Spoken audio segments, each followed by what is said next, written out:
Imagine being the party's ultimate meat shield, the guy who tanks every single hit just so the chosen one can steal all the credit. But right when the world is about to collapse, that so-called hero drops the truth bomb on you. He actually has the power to turn back time. And his master plan. He's going to bail to the past with his harem of girls, leaving you there to get deleted along with the rest of the world. But here is what he didn't calculate. Your ability, the one everyone called trash tier, actually lets you steal anything. So, with your final breath, you decide you are done being the victim and snatch his regression power right out of his hands. The traitor is left behind to face the ultimate game over, while you wake up years in the past, back in your child body, with a second chance to show them who the real main character is. The story boots up in the middle of a disaster, a war zone that smells like straight up. Our protagonist is there, staying on his feet through sheer willpower, or maybe because gravity just forgot about him. Covered in blood and stumbling like he just left a frat party gone wrong. But there is no time to rest, because a silver-haired girl decides to ruin the mood with the delicacy of a drill sergeant. "Hey, useless! What do you think you're doing?" She screams with disdain, ordering him to stop slacking off and hurry up to steal the curse that is affecting this guy named Arthur. Inside, our boy knows his HP bar is blinking red. He is at his limit. But with the resignation of someone who has already accepted his destiny as a farming tool, he replies that he'll do it right away. Purple aura starts oozing from his hand, runes are drawn, and because normal magic is for normies, a mouth emerges directly from his palm. Ladies and gentlemen, meet Krosh Walheim, the black sheep born into the family with the most broken OP bloodline in the world. His great power is the Black Hood, a unique ability that basically turns him into a Dyson vacuum for curses. An arm of purple energy wraps around Arthur, and the mouth on Krosh's hand swallows the curse in one bite. The problem is that being a toxic waste dump for dark magic has consequences. Krosh's body can't handle the malignant energy. He spits out a mouthful of blood and falls to his knees, slamming against the ground. And while he collapses, dying a little bit, 3 women run immediately towards Arthur, worried sick about whether the pretty boy messed up his hair, olympically ignoring the guy who just saved his hide. Arthur barely regains consciousness and decides to look at the sky. Bad idea. What he sees up there freezes his blood. A skeletal rider floating above them, armed with a colossal scythe that seems to cut the air just by looking at it. The presence of this being screams, boss-level threat, everywhere. The entity raises its weapon and, as if the scythe wasn't enough, summons massive fireballs that descend with fury, scorching the earth and turning the battlefield into a giant barbecue. Arthur observes the devastation, does the math, and doubt hits him. Did they really think they could fight this warrior of death with a scrub team and 0 resources? The decision takes him a microsecond. He opens his hand and drops his sword with a dry sound against the ground. Total surrender. Without wasting time, he turns to the 3 girls and orders them to get the hell out of there with him immediately. Krosh, watching the show from the floor, can't believe what his ears are hearing. "What the hell are you doing?" he asks him, with a mix of confusion and the urge to punch him. Arthur replies with astonishing coldness that this is over, and that the grand strategic solution is to run away. Krosh grits his teeth until he almost breaks them. He screams at him if he really plans to rage quit and leave just like that, after all the people who sacrificed themselves and died just so they could get here. Frustration explodes and he accuses him of the obvious. That deep down, the only thing Arthur cares about is staying safe surrounded by his simp squad. But the answer doesn't come from the hero, but from his fan club. Sigrun Ephania intervenes sharply and shuts him up, assuring with total conviction that Arthur did the best he could. Her eyes look at Krosh as if he were a bug. "You are just a piece of trash that is only good for looting," she spits with venom. "Don't you dare lecture Arthur." Krosh, with indignation burning his throat, doesn't stay quiet. He throws it in her face that she is shameless for daring to call him trash. With rage on the surface, he reminds them of a small technical detail. He is the sole reason they are still breathing. If it weren't for his damn ability to steal curses, their adventure would have ended in the tutorial. The frustration breaks the dam and the parade of recriminations begins. First, he points at Abella, the redhead witch. He refreshes their memory. She was totally useless, unable to use magic because of a cursed block. And what happened when Krosh freed her from that burden? She paid him back by attacking him and looking at him with the contempt reserved for cockroaches. Great customer service. Then he unloads his anger against the memory of Mary Diana.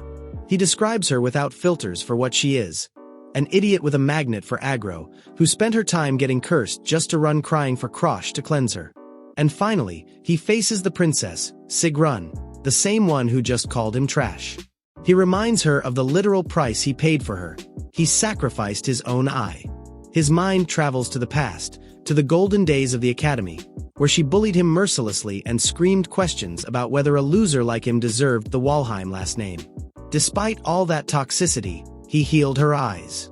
He did it because he swallowed the story that she was destined for the blue sky generation, the chosen ones to save the world, assuming his role was to be the talentless support who sacrifices himself for the heroes. A wave of disappointment, more bitter than the blood filling his mouth, invades Krosh. He asks himself why the hell he endured all that hell. Until this second, he had the blind hope that Arthur would save the world. His eyes seek the leader, remembering with painful clarity the past. Arthur was the only one who extended a hand when nobody would bet a cent on him, inviting him to blue sky. Krosh worshipped him, saw him as his idol, the ultimate main character. But that immaculate image cracks and crumbles in front of the pathetic reality. Arthur observes the imminent destruction with a calm so unnatural it borders on psychopathy. While the world falls to pieces, he breaks the silence with the same emotion of someone discussing the weather. "I guess I can tell you now," he murmurs with absolute coldness. "This world is already finished. There is nothing left to do here, so I will start from the beginning again." Krosh blinks, totally stunned. His brain fails to process the words. What does "start again" mean when you have the apocalypse breathing down your neck? Arthur, with the indifference of someone repeating a boring bureaucratic procedure, decides to explain the situation. Turns out this isn't his first rodeo. He has seen humanity's game over screen before. "My ability is regression," Arthur confesses, dropping the lore bomb. "And since this time I managed to unlock the memory inheritance technique, I, along with these three, will be able to return keeping all our memories intact." The revelation hits Krosh with the force of a sledgehammer to the forehead. He is left shocked, connecting the dots in his feverish mind. The logic is cold and calculated. If they restart the playthrough keeping the XP and hacks gained in this life, the probability of avoiding destruction in the next timeline skyrockets. It is an impeccable tactical strategy, worthy of a genius, or a coward with a reset button.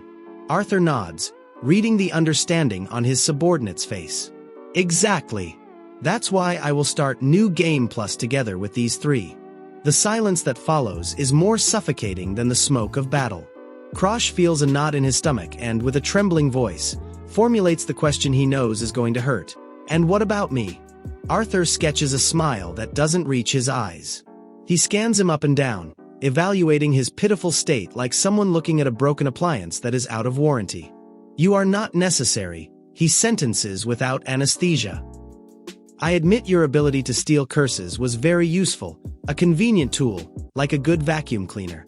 But look at yourself. In your current state, you are no use to me anymore. You are broken. It would be much more efficient to look for the fresh version of you in the new world." At that moment, the truth falls on Krosh like a concrete slab. He understands everything. He was never a teammate, nor a friend, nor an equal. They always saw him as a consumable item, a disposable battery thrown in the trash as soon as the charge runs out. "Don't worry," adds Arthur, turning around to leave with his harem. "I will make good use of you in the next world, and in the one after that, over and over again." Krosh, desperate, tries to crawl towards them, scraping his knees against the scorched ground. He begs them to wait, not to leave him behind in that hell, but his pleas are carried away by the wind while the group walks away without looking back even once. As he watches them turn into distant silhouettes, an internal confession, painful and late, arises in his mind. He should have known from the start. He had deluded himself all this time. If Arthur had ever seen him as a true comrade, he would never have allowed the other members of Blue Sky to trample him with such cruelty. His silence was never ignorance. It was pure and hard complicity. "Take me with you, you bastard!" Krosh screams with all his might, feeling desperation tear his throat. Arthur's only answer is a cruel laugh that resonates in the distance, completely ignoring the useless NPC he leaves behind. However, in the middle of total abandonment, something clicks inside Krosh. His expression changes drastically, going from pathetic crying to icy fury. His features harden and he makes a silent promise. He is not going to let it end like this. He extends a trembling arm towards his former idol's back. It's time to play the hidden card. In that moment, the true nature of his power is revealed. His ability isn't limited to being the cursed dumpster. Although the process is infinitely harder, complex, and dangerous, Krosh also possesses the capacity to steal abilities. If the world is going to hell in the next 30 seconds anyway, he loses absolutely nothing by trying. It's all or nothing. Krosh activates his spell. The invisible energy crosses the distance like a bullet and hits Arthur squarely, but the hero keeps walking with a steady step, so full of arrogance that he doesn't even notice his magic pockets just got emptied. Krosh speaks to him from behind, stopping Arthur's pace with his words. "You should give up already," Arthur tells him with a sigh of annoyance, without even bothering to turn around. To him, Krosh is just background noise. "So you have experienced numerous destructions." Krosh begins, with a voice loaded with a strange and terrifying calm. "And every time, you always abandon me for being useless, right?" Krosh wonders aloud how many times, in how many forgotten cycles, Arthur left him to sink in despair while he escaped through reality's back door. But this time, Krosh sentences with absolute coldness, "It's your turn to be left behind." Arthur lets out a mocking laugh, shaking his head. He doesn't understand at all what he is hearing and asks him with disdain if fear already fried his brain. Krosh just smiles. He raises his hand and points his index finger directly upwards. "Maybe," he responds. In that instant, Krosh's body begins to glow intensely. It isn't just any aura. It is the light of the regression ability recognizing its new owner and activating. Arthur follows the direction of Krosh's finger and looks up. The Death Knight looms over them, with a scythe ready for the final home run. Terror invades Arthur suddenly. He tries to use his ability instinctively to escape to the next life, but he encounters the void. He realizes the escape button has disappeared. He can't activate it. Panic deforms his perfect face into a grimace of absolute horror upon understanding that this time, death is real. The Death Knight doesn't wait. He launches a powerful attack, a wave of massive destruction that wipes out everything in its path, consuming Arthur, the girls, and the landscape in a microsecond. While the world disintegrates, Krosh begins to fade from that doomed reality, leaving a last promise floating in the air. Definitely, he will save the next world, but his way. Abrupt cut to black. Krosh opens his eyes suddenly, heart racing at 1,000 miles per hour. Hell, the flames, and the screams have disappeared. He finds himself in a ridiculously luxurious room, surrounded by fine furniture and silk sheets of the highest quality. He looks around, totally confused, trying to locate where he is, until understanding hits him. That is the mansion where he lived as a child. He looks at his hands and body, noticing something strange. Everything looks small. He realizes that the spell, being stolen and used for the first time with brute force, has been unstable. The power got out of hand and has returned him too far back in the timeline. There he is, in front of the mirror, little Krosh Walheim, just 13 years old. To understand the level of disaster they were in, first we have to explain what the hell world erosion is. We're not talking about a simple alien invasion from the movies. This is a cataclysmic event where reality itself gets chewed up and spit out by another dimension. The environment twists, changes its existential zip code, and allows all kinds of bugs to cross the border to claim the planet. Among these little gems are the eroders, beasts that have the audacity to look a bit like humans. An example. Imagine a cute girl. Now mix her with a bloodthirsty harpy and have her hunt from the sky. Lovely. To stop this apocalypse were the popular kids, the heroes of the blue sky generation. Humanity's hope, the shield against the end. Blah, blah, blah. And then, in the fine print of the contract, was our protagonist. Krosh wasn't a warrior of light, nor was he on the posters. His glorious job was to be a lightning rod with legs, a meat tank designed to swallow all the curses aimed at the real heroes so they wouldn't mess up their hair. But let's go back to the present. Because the scenery change is brutal. Little Krosh wakes up suddenly in bed, heart wanting to jump out of his mouth and eyes wide as plates. His brain suffers an immediate blue screen of death. A second ago he was freezing in the cruel winter of a battlefield, covered in his own blood, and now he is sweating buckets from the suffocating summer heat. It takes him a few seconds to reboot the system and stop hyperventilating. He looks at the furniture, recognizes the smell, sees the light, and realization hits him. He is in his childhood room. That only means one thing. His suicide play worked. Using Black Hood to steal Arthur's regression a millisecond before dying was a resounding success. Krosh is about to celebrate that he is still alive and has a second chance, but his analytical brain ruins the party with a very reasonable doubt. How the hell was it so easy to steal such a broken skill? Here is where the fine print of his power comes in. Black Hood isn't an all-you-can-eat buffet where you take what you want. The golden rule says that, to steal something, you first have to open a visual lock that appears when activating the spell. And watch out, the security of that lock isn't random. It depends directly on the emotional value the owner has for the target. It is an absolute rule. If someone loves a rock on the ground madly, the lock to steal that rock will be Fort Knox level, practically impossible to open. By pure logic, unique spells, and ultimate abilities, those people protect with their lives should have impenetrable security, exponentially difficult to break. Krosh rewinds the mental tape to the moment of the theft and wonders what the hell was going through Arthur's head. When he cast Black Hood, nothing appeared. Zero locks. No resistance. It was like walking into a house with the door wide open. The revelation falls on him like a bucket of ice water. The absence of a lock only has one possible translation. Arthur, the great king of heroes, was actually dying to get rid of that ability. For him, the power to go back and save the world wasn't worth a cent. It was trash he desperately wanted to discard. Krosh is left stuck on a deep question. Why the hell would Arthur, the guy the masses adore and call the king of heroes, want to get rid of a power as absurdly broken as regression? It doesn't make sense. Until his memory starts connecting the dots. Memories hit him all at once. He remembers all those times when Arthur, away from the cameras and applause, dropped his perfect hero mask and showed a face of absolute exhaustion. And it wasn't physical gym tiredness, it was the wear and tear of someone who was already dead inside. And let's be honest, being forced to watch the world go to hell over and over and over again is psychological torture that not even the strongest mind would withstand. Nobody can keep their sanity in an infinite loop of death and rebirth. For Arthur, that regression ability wasn't a divine blessing nor the ticket to save humanity. It wasn't much different from a curse chaining him to eternal suffering. That was the sad reason why the hero didn't even bother saving the world anymore. He had lost the will to fight a long time ago and simply dedicated himself to killing time surrounded by his women, seeking cheap and fleeting comfort while waiting for the inevitable game over. Krosh understands then the final implication of his theft. The fact that the lock didn't appear and he could take the ability so easily means Arthur wanted to lose it. It means the Arthur he knew stayed stuck, without an exit ticket, in that world condemned to destruction.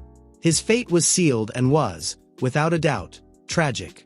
I took the ability you wanted to get rid of so badly, murmurs Krosh with cutting coldness, speaking to the ghost of his ex-leader. So you should thank me.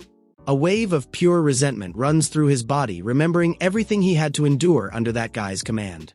He was always the outcast of the group, the zero on the left in strategies, treated with total disdain. For them, stealing curses was like taking out the trash, a trivial task anyone could do, not giving a damn about the physical pain Krosh suffered absorbing the darkness of others. Arthur was never a comrade. He was a silent executioner. You deserved it, piece of trash, he sentences finally, closing that chapter of his life with pure contempt. Krosh leaves the emotional drama and stands in front of a full-length mirror to inspect his new hardware. The reflection is clear. He has returned to being about 10 years old. He is short, with that height of someone who hasn't hit the growth spurt yet. But his body tells a very different story. Under the kid clothes there is defined musculature and a hardness that doesn't match his age. That is the inevitable result of having wielded a sword every damn day of his life. A desperate effort to survive and not be devoured in the Walheim family, the most powerful and psychopathic martial house on the continent. He analyzes the room and quickly connects the dots about his temporal location. If they sent him to this specific mansion, it means the infamous trial ceremony, that mandatory 10-year-old event, is already history. For those who don't know, the Walheim trial ceremony is the peak moment where kids prove their worth, make a contract with a god, and obtain their unique ability. The problem: Krosh's history was a disaster. Since he was born, he showed negative talent for martial arts. During the ceremony, the gods ghosted him. None chose him. He was totally ignored by the divine. The consequence: a kick in the butt and immediate expulsion from the main house to exile within his own clan, the Azure Pine Mansion. Basically, the dumpster where the family keeps their failures so they don't get in the way. A bitter irony settles in his head. Turns out now he, the biggest failure in the glorious history of the Walheims, is the only person alive who knows the world has an expiration date.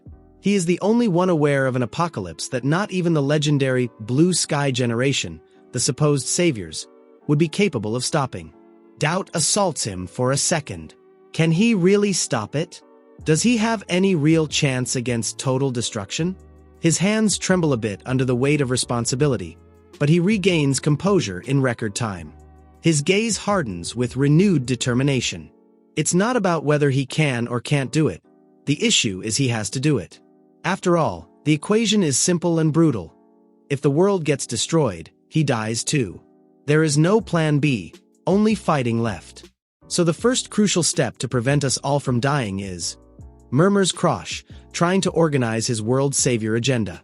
But before he can finish the sentence, a soft voice interrupts him from the door. "Young master, what are you doing awake at this hour?" Arioto asks with that kind and helpful tone of a movie butler. Krosh turns around and, for a microsecond, feels a pang of genuine emotion. Arioto is alive. He was the only butler in this exile and, more importantly, the only person on the entire planet who seemed to truly care about a failure like him. But the nostalgia lasts as long as a sigh. The warmth in Krosh's gaze freezes and transforms into something terrifying.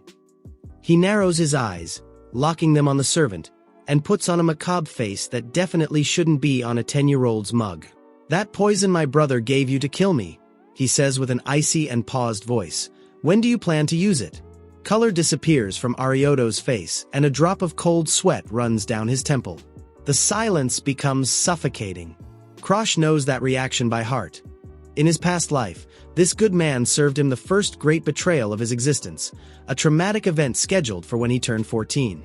While tension is cut with a knife in the Failures Mansion, elsewhere on the Walheim estate, violence is unleashed with elegance. In the training field, a girl moves like a whirlwind of steel. She is literally pureeing a group of adult warriors, experienced guys who drop like flies before her hits.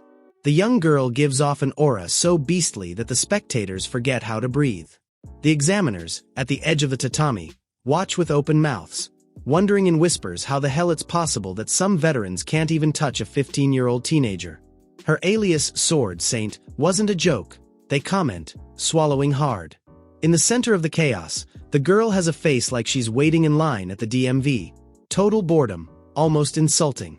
She is Charlotte Walheim, Krosh's older sister and the family's crown jewel. The examiners keep drooling, saying she has 1 in a million talent, that she is a prodigy and thanks to her the Walheims have their future secured. But someone listens from the shadows and isn't happy at all. It is Barakin Walheim, the older half-brother. Jealousy is burning his insides with every compliment he hears.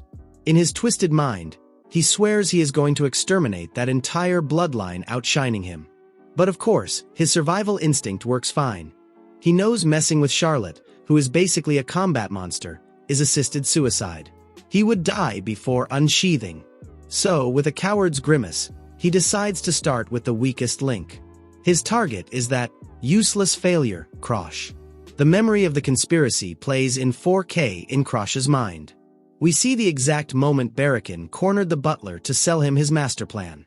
First, he tried to touch his professional ego. "Surely your brilliant career is stagnant because of having to take care of useless Krosh, right?" He whispered with the subtlety of a snake. "You are wasting your life in that mansion forsaken by God." Then, Barakin pulled out a small vial and placed it on the table. "The price of a man's soul. If you give just 1 drop of this to Krosh, he promised with a soap opera villain smile. "I assure you your money problems disappear. And most importantly, your daughter's medical treatment will be paid for life." Arioto, at that moment, tried to resist with a voice broken by moral conflict. "I have raised young Krosh as if he were my own son. How could I do something like that to him?" But Barakin sighed, feigning impatience, and delivered the low blow, the question designed to destroy the will of any desperate father. "Are you trying to tell me you prefer saving someone else's son before your own daughter?" Arioto bit his lip until almost bleeding, devoured by helplessness. Checkmate. Krosh's mind travels to the original ending of that story. When the fateful day arrived, Arioto couldn't handle the weight of his conscience. Instead of poisoning the kid he had raised, the butler collapsed in the middle of the dining room, coughing up blood violently in front of a terrified Krosh. At the last second, he couldn't deal with the remorse and decided to drink the poison himself. "Forgive me, young master," he whispered with his last breath, while life escaped him. "You are as precious to me as my own child." That image remains branded by fire in Krosh's memory, him crying inconsolably in the luxurious dining room, alone, with Arioto's corpse in front of him. The only person who had loved him had sacrificed himself because of him. A precious trauma for the collection. Back to the present, the tension in the room can be cut with a knife. Krosh's question floats in the air like a death sentence. "When do you plan to use the poison my brother ordered you to administer to me?" He repeats, locking eyes with the servant. Arioto, sweating bullets, tries to maintain professional composure. He looks away and opts for the old reliable, playing dumb. "I don't know what poison you are talking about, young master," he responds with a trembling voice, feigning dementia. Krosh narrows his eyes, evaluating the terrible acting performance. "Do you intend to insult me by feigning ignorance?" he questions with absolute coldness. Arioto stays in sepulchral silence. He can't sustain the lie, but is too terrified to confess. Krosh lets out a long and heavy sigh. He analyzes the situation fast. If he keeps pressing and corners him against his own guilt, it is very likely the butler will end up just like in the past life, breaking prematurely. And a dead butler isn't much use. "Forget it," says Krosh, cutting the tension with a listless gesture.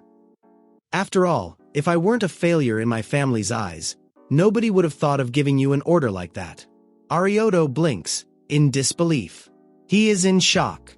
In any other circumstance, or rather, with the Krosh he knew until yesterday, the kid would have panicked, screamed, or burst into tears upon finding out his own blood wants to kill him. But the kid in front of him doesn't shed a single tear. He has the stoicism of a war veteran. Arioto realizes immediately. Something fundamental has changed in his young master. "Follow me," Krosh orders, turning around without waiting for the butler to process the emotional trauma. They walk through the mansion's corridors until reaching a huge library, a place so silent and full of dust that probably no one has stepped there in decades. Arioto looks around, wondering why the hell he brought him to the allergy section. Krosh stops in front of a specific section of the wall, points at it, and drops the most random order of the day: cut the wall. Arioto looks at him confused, trying to find logic in destroying property. Being the butler of House Walheim, a task like that should be a piece of cake for you, right? Insists Krosh, poking his professional pride. Arioto nods, recovering his posture. If the boss wants a hole, he gets a hole.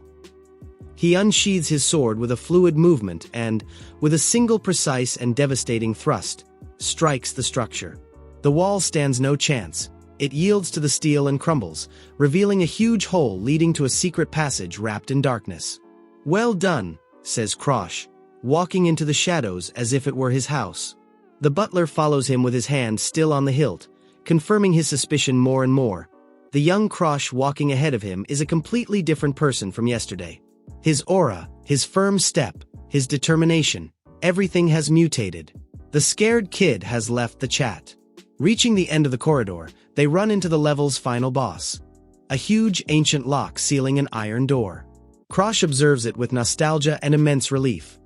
In his past life, when he discovered this place, the contents inside had already been reduced to ashes, loot lost forever. But this time, he has arrived before the destruction. "Do you wish for me to cut those chains, young master?" asks Arioto, preparing to attack again. "No," responds Krosh, stopping him. "Anyway, you couldn't cut them. They are protected by ancient magic." Immediately after, Krosh extends his hand. A dark and familiar aura sprouts from his skin. He activates his skill, Black Hood, and manipulates the magical lock's energy like someone opening a soda can. The lock, unable to resist a hack of that level, disassembles with a metallic click and falls to the ground, defeated. Krosh notes with satisfaction that his skill suffered no nerf after the regression. It retains all the potency of its adult version. "Young master," murmurs Arioto, eyes wide open. "Did you manage to make a contract with some god?" Krosh tenses internally. He realizes he made a basic calculation error. At this point in the timeline, he should still be a useless scrub without powers, much less with such a specific skill. He acted on instinct. Quickly, he activates his poker face to dissimulate. Yes, he lies with practiced indifference. "I made a contract with an insignificant god. Nothing worth talking about." He turns to the butler and looks him straight in the eyes, throwing the final ultimatum. "I appreciate your help. If you want to go report to my father about this secret passage and my new skill, you are free to do so." Arioto stays silent for a moment, processing the information. He reflects on the abysmal contrast. Yesterday, young Krosh had the empty gaze of a defeated soul. But today, after that supposed contract with a trash-tier god, he has changed drastically. He has fire in his eyes. The butler watches the boy's back and thinks that, after all, the same crazy blood as the family prodigy runs through his veins. Although clearly not at Charlotte's monstrous level, Arioto sees latent potential in that new attitude. He makes an executive decision. "No, young master," responds Arioto solemnly. "At least until whatever you are trying to do is finished, I won't tell anyone anything. I will keep your secret." Krosh nods, understanding a vital lesson. By taking different actions than in his past life, the butterfly effect hits immediately and changes the people around him. Still, the memory of the past Arioto, the one who died for him, remains alive in his memory, superimposing over the present figure. Maybe, thinks Krosh, that was the reason why Arthur couldn't stand having the regression skill anymore. Those discrepancies in others' behavior, seeing how they changed over and over again depending on his actions, must have been maddening for mental health. Krosh drafts a quick mental plan. If he manages to cure Arioto's daughter, he will unlock the butler's unbreakable loyalty. And let's be practical, while stuck in this mansion, he needs to farm the most useful pawns at his disposal.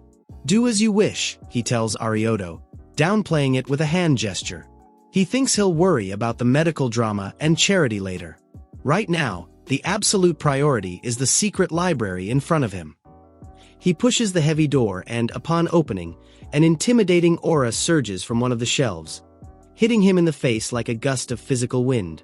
The pressure is brutal. Even for Krosh, who has survived curses and horrors on the battlefield, this manages to send a cold sweat down his back. There is no doubt. In front of him lies the treasure he was looking for. This isn't a run-of-the-mill library. It is the forgotten archive of the Rejects. The place where the ancestors of the Walheim family who were labeled as failures wrote and stored all their techniques and memories without exception. It is a graveyard of forbidden knowledge, a collection of manuals designed specifically so those without talent could break the system and reach great heights. At first, nobody knew of this place's existence, until it became the personal lair of a single legend, Valhais Damaris. The guy was known as the biggest failure in Walheim history, the ultimate shame of the surname. However, history took an ironic turn worthy of applause. Valhais was consumed by the world erosion, adapted to it, and through that infernal process became the strongest person who ever existed. Now, the secret manual left by that monster, the definitive compendium on how to transform weakness into absolute power, is within Krosh's reach. Nobody in their right mind wanted to mess with Valhais Damaris in his golden age. We are talking about a guy who, when the most powerful clans in the world decided to form an Avengers-style alliance to stop him, he simply picked his teeth with them. He exterminated them as if they were annoying flies on a summer day. His secret: a broken skill called extreme blood poison. Basically, the guy looked at the world erosion, that corrupting force that drives anyone crazy, and said, "You know what? I'm gonna drink it. And it worked. He became invincible. In his past life, this book was more burnt than a Christmas turkey. More than half the pages were missing, so he never understood how a monster like Damaris could lose. It was the biggest plot hole in history. But now, with the full HD version in his hands, the truth hits him in the face. Damaris didn't lose against anyone. He lost against himself. The force of the erosion was so beastly it fried his brain, and he went completely crazy. And here is where Krosh's million-dollar idea lightbulb turns on. He remembers the time he himself was hit by erosion in the future. Instead of going crazy, he used his black hood to weaken the curse and then, in a master play, neutralized it by crashing it against another curse. Magic math. Gentlemen. Negative times negative equals positive. If the theory doesn't fail him, he can apply that same logic to extreme blood poison. Damaris fell because he had no brakes, but Krosh is the brake. If he gets a curse potent enough to counter the side effects of erosion, not only will he master the technique, he will become a version 2.0 of Damaris. A monster capable of surpassing the original legend. The plan is so risky it borders on stupidity, but what does he have to lose? With the training plan mentally mapped out, Krosh closes the book and looks at his newly acquired servant. Arioto, he says with that voice that admits no backtalk. From this second, the door is closed. Do not let anyone, and I mean anyone, set foot in this mansion. Arioto, who is still processing everything, stands at attention like a soldier. Understood. Young master. As he watches Krosh walk away, the butler has his own moment of reflection. His young master knew he was going to betray him with the poison, he knew perfectly well, and decided to turn a blind eye. He spared his life without saying a word. For a man of honor like Arioto, that weighs more than gold. In that instant, his loyalty officially switches sides. To fix his mistake, he has to make a very uncomfortable call. He is going to reject Barakin's proposal. Screw the dirty money. His loyalty is with Krosh. We switch scenes to Barakin Walheim's room, and the atmosphere is heated. The guy is red with rage, screaming at a messenger or maybe at the wall. What do you mean he rejects the offer? He roars, throwing things on the floor. That damn servant dares to say no to me because of that useless scrub. Barakin can't believe it. He is the older brother, the strategist, the one with the money. How is it possible that a waste of space like Krosh is winning the moral game against a butler? Insecurity is oozing from his pores. He already has enough with Charlotte, that monstrous genius, hoarding all the attention, and now the trash brother also seems to want to step out of his shadow. His twisted mind travels to the origin of all his evils. Krosh and Charlotte's mother. If only that dirty-blooded woman hadn't appeared. He thinks with venom. For him, everything is that plebeian stepmother's fault for mixing with the pure Walheim lineage. If she didn't exist, he and his dear sister Lilish would be the only heirs, the kings of the castle, without having to worry about protecting their reputation from these freaks. Barakin's paranoia is reaching critical levels. He feels his privileged position wobbling because of those he considers inferior.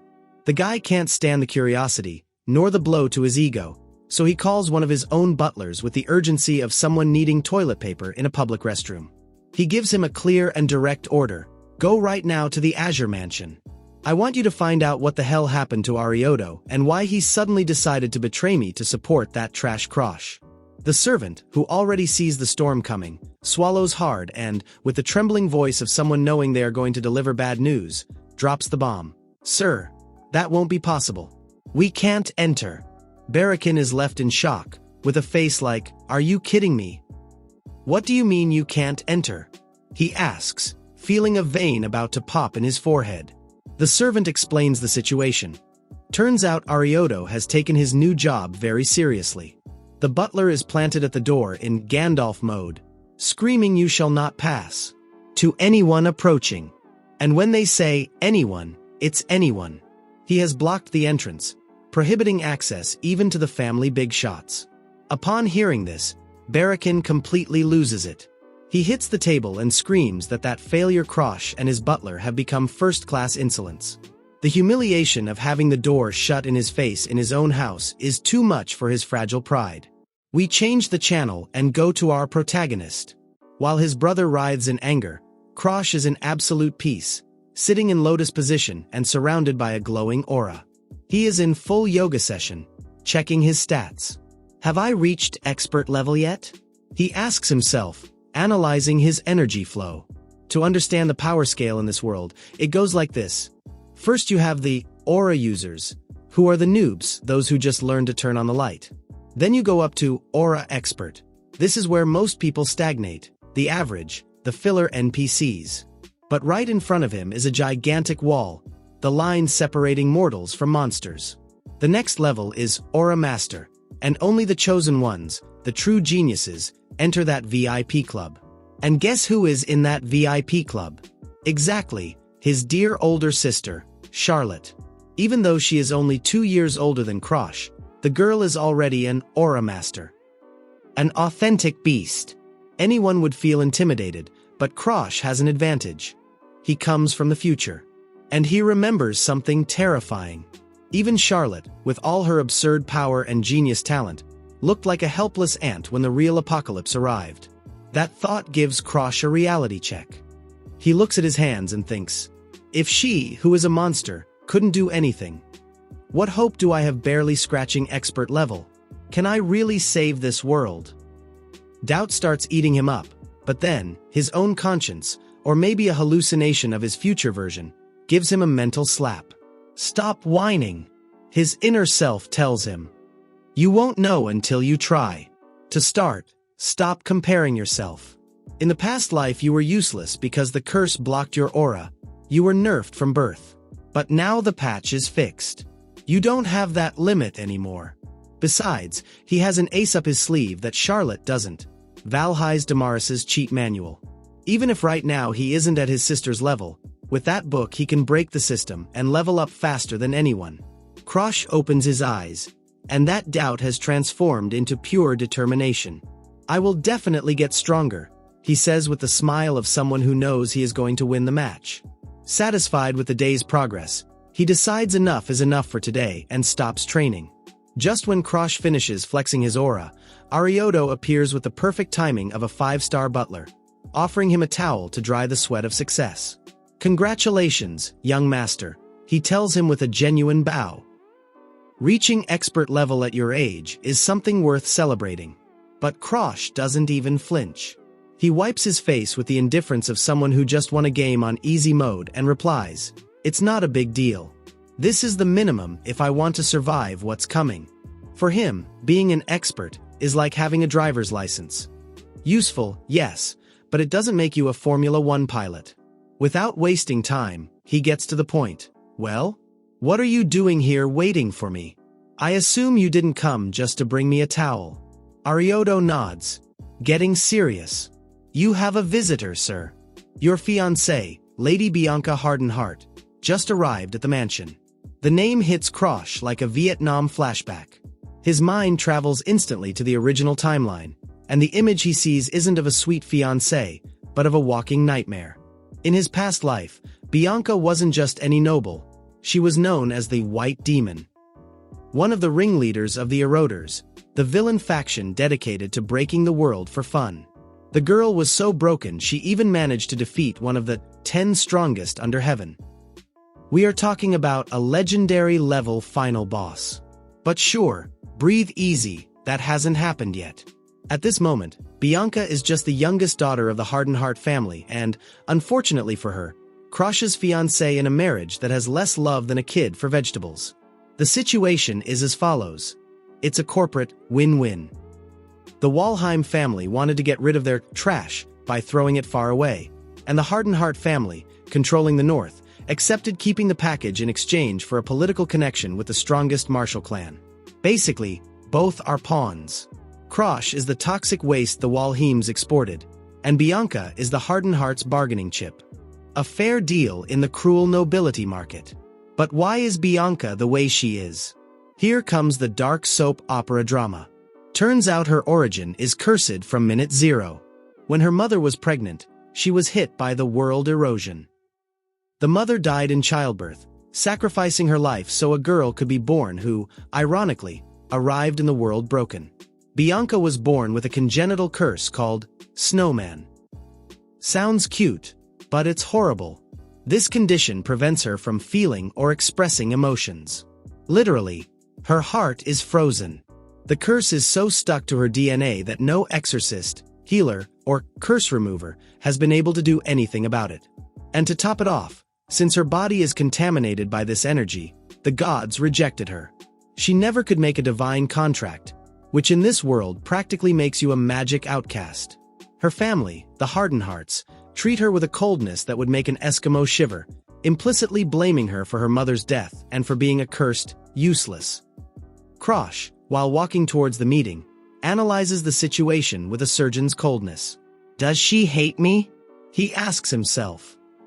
Is she annoyed about having to marry the Walheim useless?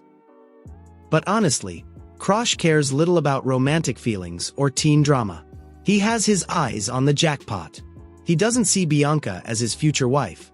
He sees her as the missing piece to his power puzzle. His plan is simple and Machiavellian. Steal Bianca's curse. Remember that Damaris's extreme blood poison drove people crazy due to its uncontrolled and burning power? Well, what is the best thing to cool down a nuclear reactor about to explode? Exactly, a little ice. The snowman curse is the perfect coolant. If Krosh manages to absorb that curse with his black hood, he will be able to use it to neutralize the side effects of Damaris's technique. So while heading to see her, Krosh isn't thinking about flowers or dates. He's thinking, I hope she doesn't resist too much, because I need to steal that curse no matter what to become invincible. Krosh snaps out of his training trance and realizes a small detail. He smells like a cheap gym and his hair is a disaster. Not exactly the ideal look to receive an important visitor, especially if you want to manipulate her. Arioto, he says, smelling his shirt. I think my current appearance leaves much to be desired. If I go out like this, she's going to think I'm the gardener. Arioto, always a step ahead, nods professionally. Do not worry, young master. I will prepare a change of clothes immediately. Meanwhile, I will take Lady Bianca to the main hall and show her inside. Krosh thanks him, saved by the bell, and by the best butler in the world. And there we have her. Little Bianca Hardenheart. Pale as a ghost, cold as an ice cube, and with an expression screaming, I don't want to be here.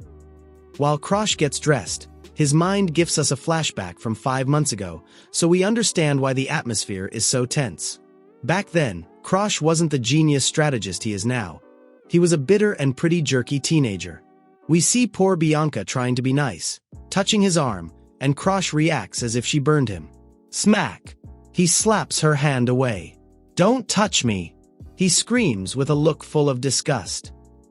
I know perfectly well what you are here for. You are only interested in the Walheim family power, right? Stop acting like you care about me. You are pathetic. Bianca, faithful to her snowman curse, doesn't cry, doesn't scream, doesn't do anything. She just rubs her hit hand with her eternal poker face.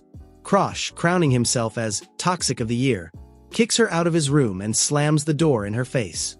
But what Krosh didn't see at that moment is what was going through her head.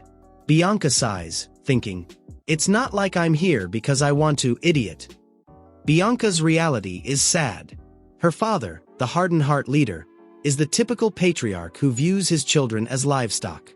He grabs her shoulder tightly, too tightly, and gives her the sales pitch. Listen well, our family's fate depends on this. We need that connection with the Walheims. You are my precious youngest daughter, so do your job and marry. Bianca rubs her sore shoulder. Despite having no emotions, her moral compass works perfectly. She knows right from wrong, and she knows this is wrong. If she hadn't been forced, she would never approach a guy as cynical, loser, and foul-mouthed as the past Krosh. In fact, she is the one who hates this engagement the most. Back to the present. Krosh enters the hall, now clean and scented, ready to change history. He approaches Bianca with a nervous smile, trying to erase the jerk image he left last time. Wow, he says, looking at the teacup on the table. I can't believe they served you tea so hot. I know you have a very sensitive tongue, right? I'll talk to the maids so they are more careful next time. Bianca freezes. Well, more than usual. She sits there, expressionless, with her cupcake half eaten. How the hell does he know she has a cat tongue and can't handle hot things? It's a fact she never told him. Krosh, trying to break the ice, pun intended, looks out the window. The weather is incredible today. How about we go to the garden? I'm sure there are many flowers here that don't grow in the north. And before leaving, he turns to Arioto and drops another info bomb. Arioto, please bring some macadamia cookies to the garden. They are for her. As they walk through the mansion paths, Krosh tries to make casual conversation. I'm sure the trip was long and tiring, right? Bianca, with her usual robotic tone, replies, since we are engaged, it is my duty to come. We should see each other more often. Krosh lets out a chuckle and tells her, wow, with that tone it sounds like you say it more out of obligation than desire. Bianca stays silent, but her eyes scan him from top to bottom. Definitely, something doesn't add up. The last time she saw him, this kid had a cutting gaze, full of hate and self-pity. But today he feels like a completely different person. He is calm, kind, and the most disturbing part of all. How did he know macadamia cookies are her favorite? Those cookies are a state secret. Upon reaching the center of the garden, Bianca can't hold her curiosity anymore. She stops dead and fires the million-dollar question. Are you really Krosh? Time freezes. Both stare at each other in a duel of gazes. Krosh gets serious. Do I really look so different from before? He asks. But here he makes a rookie mistake. By getting serious, he unintentionally releases a bit of his aura. And it's not just any aura. It's the bloodlust of a guy who survived the apocalypse, killed monsters, and saw the end of the world. Bianca, who has warrior instincts, notices it instantly.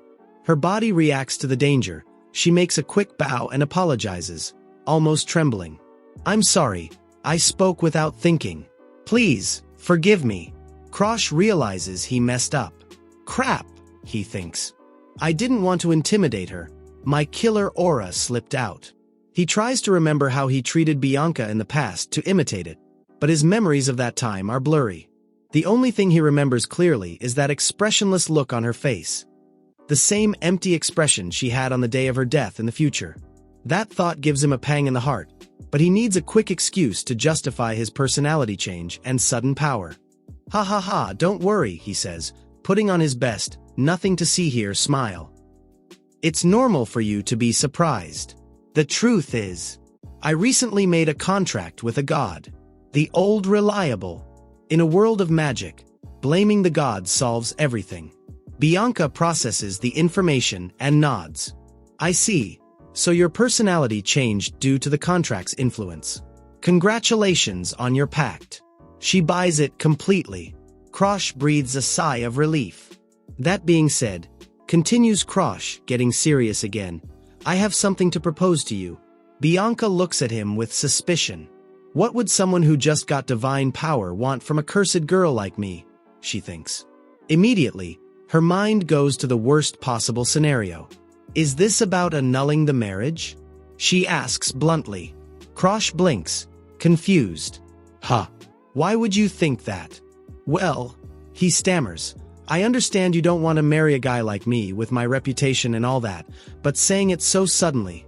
Bianca looks at him like he's an alien. She doesn't understand how someone from the proud Walheim family can have such rock-bottom self-esteem, especially if he just made a pact with a god. She sighs, resigned but firm, and drops a line that leaves Krosh out of the game. Krosh, I am your fiancé. And that won't change. Krosh stands there like a statue. His cheeks turn red as a tomato. It's been years, or lives, since he heard someone speak to him with such sincerity and loyalty, without ulterior motives. The dark hero is left speechless before the honesty of the ice girl. Krosh decides it's time to get down to business. He clears his throat, looks Bianca in the eyes, and drops the bomb. With the ability I just awakened, I want your curse. Yes, give me your snowman. Bianca is left processing the information like an old computer running Windows 98. What did he just say? He wants to take the curse stuck to her soul since birth? That thing not even the most famous curse breakers on the continent could scratch?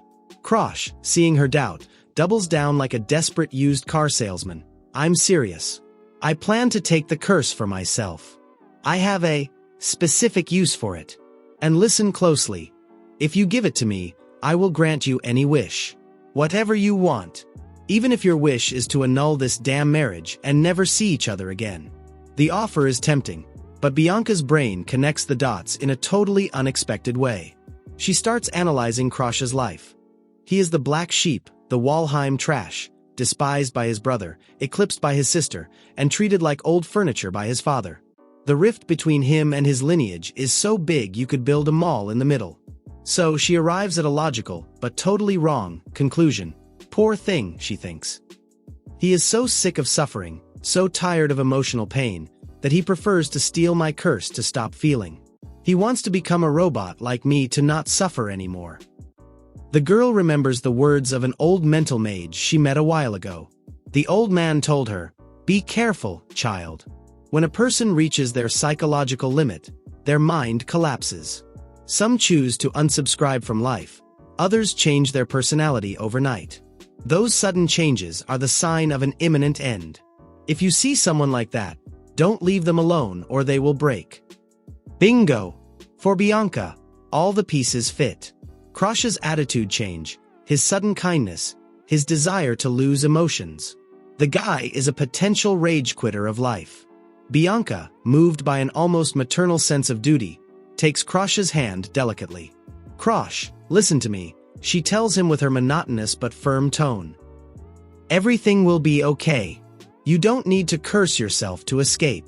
You just need to learn to control your emotions, not delete them. I will help you." Krosh short-circuits. He blushes up to his ears. "Huh. Wait, I think you're misunderstanding me. I just want the power." But Bianca interrupts him, determined to save him from his depression. "Say no more. I'm going to come visit you more often. What's more, I'm going to talk to my father to see if I can move into a nearby residence. You need supervision and support." Krosh enters internal panic mode. Red alert. She's sticking to him. "Wait a second," he exclaims nervously. "Why are you saying those things all of a sudden? Let's be honest. You hate me, right? You don't even really want to marry me, do you?" Bianca stares at him and answers with brutal sincerity. "Even if that were true, and even if I don't like you, I can't simply turn around and abandon you when you are on the edge of the abyss."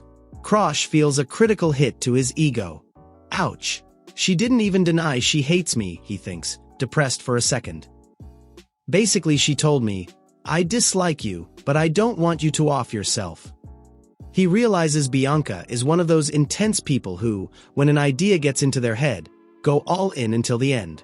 He has created a huge misunderstanding, but explaining that he actually wants her curse to become a war god sounds even worse than the self-deletion theory. "Fine, if she won't give it to me the easy way, we'll do it the hard way," Krosh decides. The protagonist activates his thief mode. While she talks to him, he summons the Black Hood in secret, trying to rip out the snowman curse all at once. But then, system error. 2 floating objects appear before his eyes. 2 massive magic locks blocking the theft. Krosh curses internally. 2 locks. Seriously? Normally curses don't have anti-theft security. But of course, Bianca was born with this. For her, the curse isn't a disease, it's part of her identity, of who she is. Her subconscious values it, and that creates the locks. Krosh reads the first lock's condition and almost falls over backwards. Unlock condition. Become a true friend of Bianca. "Are you kidding me?" He screams mentally. This is harder than killing the Demon King. The condition is to become friends with the White Demon, a girl who literally has no emotions. How do you become friends with someone who doesn't feel joy, or fun, or empathy? It's hardcore mode for social relationships. Besides, this presents a strategic dilemma. If he lets Bianca go back to her toxic family, the constant abuse will accelerate her transformation into the villain who destroys the world. But if he keeps her close, he has to play house and earn her friendship to steal her power. Krosh does a quick calculation. 1. Keeping her close prevents her from turning evil. 2. Becoming her friend unlocks the lock. 3. Stealing the curse makes him invincible. It's a 3-for-1 deal. Killing 3 birds with 1 stone. He has no other option but to accept the role of fiancé in rehab. Krosh takes a deep breath, puts on his best good boy face, and tells her, "You're right, Bianca. I appreciate your words very much. I would love to see my fiancé more often. It would be an honor to have you close." Bianca nods, satisfied with her emergency intervention. "Good. But first I have to consult with my father and organize the move. It won't be immediate." They say goodbye at the entrance. Bianca gets into her carriage and starts the journey back, convinced she saved a life today. Krosh watches her leave and makes his own time calculations. It will probably take her at least a month to fix everything and return, he thinks. That gives me free time. A month without psychologist Bianca's surveillance. Perfect time to lock himself in the secret library and devour as many forbidden manuals as he can. Things are getting complicated, and if he has to become friends with an ice cube, he better be strong enough not to freeze in the attempt. But turns out our protagonist is better at stealing curses than guessing the future. The next day, just when Krosh was enjoying his morning coffee and his solitude, a rumble is heard outside the mansion. Looking out, he finds a parade of carriages and an army of workers unloading boxes as if they were setting up a stage for a concert. And there, in the middle of the chaos, a hand rises to greet him. "Good morning, Krosh," says Bianca with her usual poker face. What are you doing here?" He stammers, watching his free time plans go down the drain. "I decided to move in today," she replies with total naturalness. "That way we can spend more time together and monitor your condition." Krosh is left in shock, mouth open. His peace didn't even last 24 hours. This girl's efficiency is terrifying. He didn't expect her to move so fast. But of course, when psychologist Bianca sets out to save you from yourself, she doesn't waste time. Days pass and cohabitation becomes, let's say, peculiar. Krosh opens his eyes one morning and feels a weight next to him. Turning around, he finds the fearsome white demon, the future destroyer of worlds, sleeping soundly with a little drool running down her cheek. Krosh sighs. This has already become routine. "Hey, wake up," he tells her, shaking her a bit. "People are going to start making up gossip if they see us sleeping in the same bed." Bianca opens one eye, wipes the drool with the back of her hand, and looks at him confused, brain still in airplane mode. "Good morning," she murmurs. "What are you doing here?" Krosh looks at her with disbelief. "What do you mean, what am I doing here? That's my line. This is my room." Shortly after, we leave the domestic drama and switch to action. Krosh is sweating buckets while training his aura. He takes the moment to reflect. A few months have already passed since his fiancée settled in like another piece of furniture in the house. He remembers moving day, when he asked her how the hell she got permission so fast. Bianca answered him bluntly, "My family accepted immediately." Krosh connects the dots. Of course, he thinks. Since she has no emotions, she has no attachment either. And her family, those hardened heart bastards, were surely wishing to get rid of the cursed girl. Although it's sad, for Krosh it's a tactical advantage. If she has nowhere to go, it's easier to force cohabitation and work on that, become her friend, Locke. Time flies when you're having fun, or when you train like a maniac. Summer says goodbye and winter is already knocking on the door. The year is about to end, and that only means one thing in this fantasy world. School season is coming. But we aren't talking about just any school. We are talking about the inauguration of Lahilan Academy.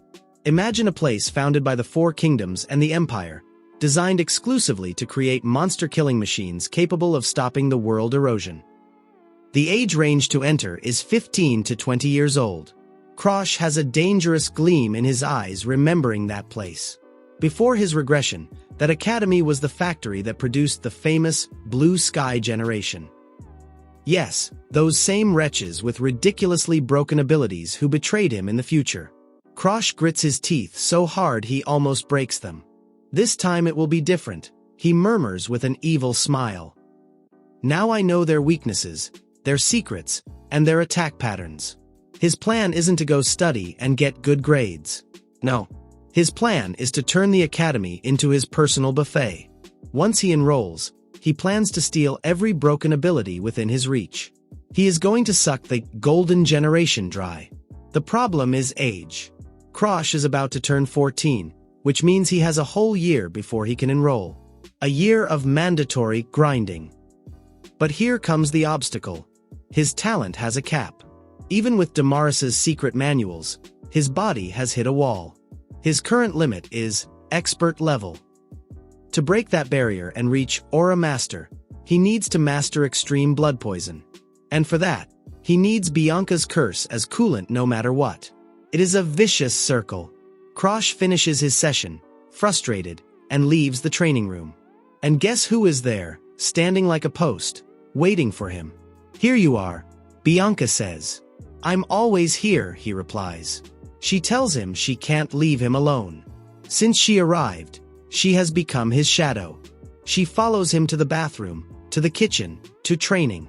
The problem for Krosh is that she doesn't look at him with "I want to be your friend" eyes. She looks at him with the eyes of a nurse taking care of a psychiatric patient. She sees me as someone she has to watch so he doesn't unsubscribe from life, thinks Krosh, overwhelmed. Like this, I'm never going to unlock the friendship lock. I'm in the patient zone. In that moment of existential crisis, Arioto enters to the rescue, or to complicate everything, depends on how you look at it. "Young master," announces the butler. An invitation has arrived. It is for the Star Sanctuary. Krosh raises an eyebrow. The Star Sanctuary is basically the end-of-year party for the miners of the Staron Kingdom. An annual gathering where nobles go to flex, form bonds, and expand their contacts. In his past life, Krosh was the weirdo who lived locked in the basement, so he never went. He has no memories of that event. His instinct tells him it's a waste of time, but then his strategist brain turns on. Wait, he deduces. If it's a gathering of all the important nobles, it is very likely that a certain boy will be there. Krosh decides it's worth going, even if only to test the waters and, incidentally, fulfill the promise he made to Arioto. "Arioto, tell them I will attend," orders Krosh. But before the butler can leave, a monotonous voice intervenes from the corner. "I will go too," says Bianca, inviting herself without hesitation. Arioto, who doesn't want to get involved in couple fights, makes a quick bow. "Understood. I will prepare everything for both of you." And he withdraws, leaving Krosh with his shadow, glued to his heels, and a high society party on the horizon that promises to be anything but boring. Bianca, always grounded, and with the coldness of an iceberg, throws a warning to her fiancé. "Krosh, be realistic. As soon as you set foot in that party, they are going to eat you alive. The other guests won't hesitate to criticize and humiliate you for your failure status." Krosh shrugs, adjusting his shirt collar with total tranquility. "You are probably right," he admits. "And to be honest, they won't just come for me. I don't even want to imagine the horrible things they could say to you for being with me. So, thinking about it, maybe it would be better if you stayed home and spared yourself the bad time." Seems like a logical suggestion, right? But Bianca isn't programmed to run away. Immediately, she locks eyes with him and drops a resounding, "No. We will go together." And she adds with crushing logic, "After all, protecting their partner is a fiancé's job. If they are going to insult you, I will be there to hit back. Or at least to freeze the mood." Krosh is surprised by such ironclad loyalty. Without thinking much, he raises his hand and strokes her head gently. "I wasn't asking as your fiancé nor as an order," he tells her with a softer voice than usual. "I just wanted to know your true feelings. You don't have to force yourself." That simple gesture, the head pat, causes a short circuit in Bianca's emotional system. She notices something in Krosh's eyes. Pity. But it's not condescending pity, it's warmth. Her mind travels through a montage of the last few months. Since she moved in, Krosh has treated her in an abnormally kind way. He makes her breakfast. What noble does that? Holds her hand so she doesn't trip, and most shockingly, stays watching over her while she takes naps under the shade of the trees in the garden. Bianca reflects, "Nobody, absolutely nobody in my life had treated me with such warmth." Even though her first impression of him was terrible, remember the door slam and the screaming, she can't help admitting the scale has tipped. I don't dislike him anymore. At all, she thinks, surprised with herself. With that new conviction, she lifts her head and tells him firmly, I will go with you. And not out of commitment or duty. I'm going because I want to go. Of my own free will. Krosh, hearing that, can't help but smile. Looks like the friendship lock is loosening a little bit more. Score 1 for the protagonist. Cut to the road. The carriage advances, and in the distance the palace where the Star Sanctuary is held can be seen. It is a structure so ridiculously luxurious it screams, we have money to burn, from all four sides. Gold, marble, infinite gardens. Absolute waste. Here we take a lore parenthesis to understand why the hell these people have so much power. Nobles are supposed to be respected and feared in this world for a reason. They have the mana and resources to fight against the world erosion. They are the first line of defense, the protectors of the commoners. The reality. Well, it's disappointing. Young nobles drunk on power who have never lifted a sword in their lives. They refuse to train and prefer spending their time on parties, gossip, and fashion. Krosh lets out a sigh loaded with mental sarcasm. Is the future of the Staron Kingdom really in the hands of these clowns? We are screwed. Finally, the dynamic duo arrives at the entrance. Krosh adjusts his posture, seriously doubting he is going to find anyone with 2 brain cells in this nest of vipers. And, as expected, as soon as they cross the threshold, the hate begins. It's like they logged into Twitter. Murmurs spread like wildfire. Look who arrived. It's the Walheim family failure. And that's the fiancé? What a waste. Such beauty thrown in the trash on the cursed daughter. I heard they are engaged. Gross. Stay away, lest their bad luck rubs off on us. The atmosphere is toxic at radioactive levels. But watch out, among so many plastic nobles, there are some who shine with their own light. The camera moves to a VIP balcony where 3 figures observe Krosh's entrance with genuine interest. Wow, someone interesting has arrived, says one of them. Easter egg alert. We are seeing 3 characters who in the future will be legends, key members of the Blue Sky generation. We have Barak Hagma, alias Tiger Boy, a beast in melee combat. Beside him is Elgin Amelia, known as Magpie, a lethal strategist. And the third is Annex Glazer, the Wood Bow, a sniper who never misses. These 3 teenagers are destined to be known as the 3 heroes of Staron. No big deal. Krosh, who has eyes in the back of his head, notices their gazes. But he doesn't fool himself. He knows perfectly well why they are looking at him. It's not for his charisma, it's for his last name. Or rather, for his sister. Surely they are looking for Charlotte, deduces Krosh. However, he remembers a conversation with his monstrous sister. She told him clearly that the last time she came to this party she got so bored she almost fell asleep, because she found no one capable of beating her. So this year she decided to Olympically skip the event. Sorry guys, the final boss didn't come today, thinks Krosh mockingly. Meanwhile, Bianca notices Krosh is distracted and assumes the insults are affecting him. Krosh, don't listen to what those idiots say, she whispers, trying to be his emotional shield. But Krosh returns from his thoughts about Charlotte and looks at her. He realizes Bianca is also receiving her dose of venom from the gossipers, but she seems to give 0 damns. Her poker face remains intact. Her only worry is him. Wow, she really takes protecting me seriously, he thinks, grateful. Don't worry, Bianca, he replies with a calm smile. It doesn't affect me at all. Dog barks don't bother the lion. Or something like that. But Krosh didn't come here to make friends or eat canapes. His eyes scan the room looking for a specific person. The only reason he agreed to come to this rat's nest. Where is he? He asks himself impatiently. Is he not coming? Just when he starts thinking the trip was a waste of time, trumpets sound and the party announcer clears his throat to make an important announcement. Ladies and gentlemen, the moment you were all waiting for. Lord Darling Danfelion has arrived. The double doors swing wide open. And there he is. The most eccentric character on the server. Known as the weirdest among the weird. The #1 attention-seeking lord, hailing from the mysterious alchemist castle, Darling Danfelion. The narrative throws a flashback straight to our face, showing us the first encounter between Krosh and this guy in the past life. Darling Danfilian found our MC turned into puree.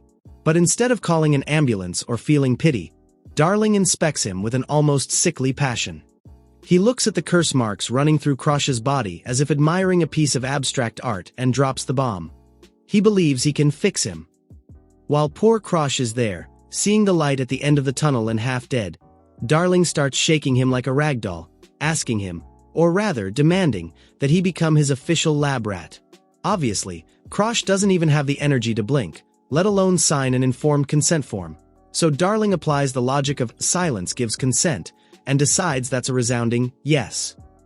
Then, the guy leans towards him, getting slow and dangerous. The atmosphere gets tense and weird, because it looks like he's about to plant a movie kiss on him. But even on the brink of death, Krosh's instincts work. He pulls strength out of nowhere and plants his hand on his face to push him away. Not even dead was he going to let this eccentric weirdo steal his first kiss. Back to the present, Darling's triumphal entrance at the party is quite a show. The noble ladies lose their composure, squealing and whispering about how cute and exotic he is. Krosh, who already knows these tricks, spots the play instantly. This guy didn't arrive late because of traffic, he arrived late on purpose to ensure all eyes were on him. A master of personal branding. But before going to war, you have to secure the backline. Krosh fishes a piece of cake from the table and hands it to Bianca with the same tactic one would use to distract a toddler. The mission is simple: stay here, eat cake, and don't kill anyone while I talk to the weirdo. Bianca, proving she has her priorities straight, accepts the sugary bribe and stays quiet enjoying dessert. With the beast tamed, Krosh approaches his target. Darling, who has his radar on, notices his presence immediately and a strange feeling of déjà vu hits his brain. Krosh introduces himself formally, but the moment the word Walheim leaves his mouth, Darling's eyes light up like car headlights. He quickly connects the dots, notices the family resemblance, and asks with an almost fanatical gleam if he is Charlotte's younger brother. Without missing a beat, Darling unfolds his ego and asks the million-dollar question. What can I do for you? Did you go mute before my dazzling beauty? But Krosh isn't here for seduction games or ego stroking. He cuts him off dry, cold, and straight to the jugular. So you've been researching eroders, right? Is that enough to catch your interest? Darling's smile changes. It's no longer the smile of a narcissist, but that of someone who just found an interesting toy. He tells him he's a provocative brat, but the bait worked. He warns him he better be prepared to back up those words and takes him to a private room, far from prying ears. Once in private, the vibe changes drastically. Darling walks to a counter where several weapons rest and, like someone asking about the weather, asks Krosh's age while picking up 2 swords. Krosh replies he is 13, wondering what the hell that has to do with anything. But Darling, with a clinical eye, points out that his aura is ridiculously dense for a kid that age. Inside, Krosh knows the reason is that mentally he is an adult traumatized by the apocalypse, but out loud he drops the classic shonen protagonist excuse. I just want to get stronger as soon as possible. And then, bam! Without warning, without a countdown, and without a referee, Darling throws one of the swords at him and attacks to kill. Krosh barely manages to react in time, blocking the steel with his own in a clash of sparks. What the hell are you doing? He complains, because, honestly, that is no way to treat a guest. Darling replies with terrifying calm that he simply wants to see what the famous Charlotte's little brother is made of. For Krosh, this is a monumental pain in the ass. He came to talk business, not to sweat. While steel clashes and thrusts fly, Darling tries to keep a casual conversation, asking if he didn't have something to tell him. Krosh gets serious, deflects a lethal attack with impeccable technique, and leaves Darling frustrated and, above all, surprised.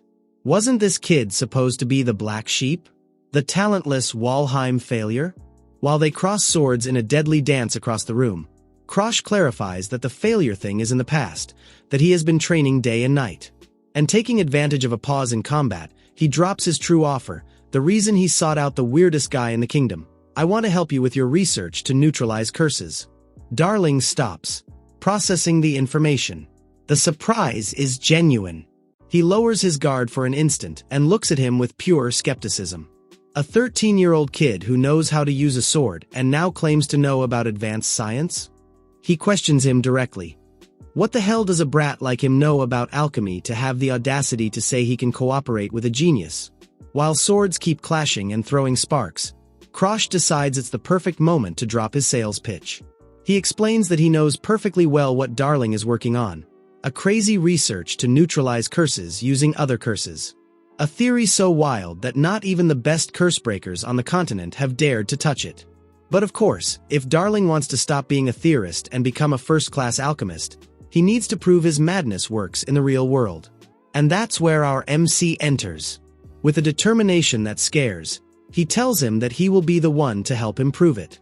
To demonstrate it's not just talk, he activates his ability in front of him and explains he can absorb curses. Upon seeing Krosh's absorption power, Darling's defenses drop and his jaw hits the floor. A mad scientist smile draws across Darling's face. His brain starts working at 1,000 miles per hour. If what this kid says is true, he just found the ultimate guinea pig to confirm his theories. So, getting to the point, he asks what he wants in exchange for offering his body to science.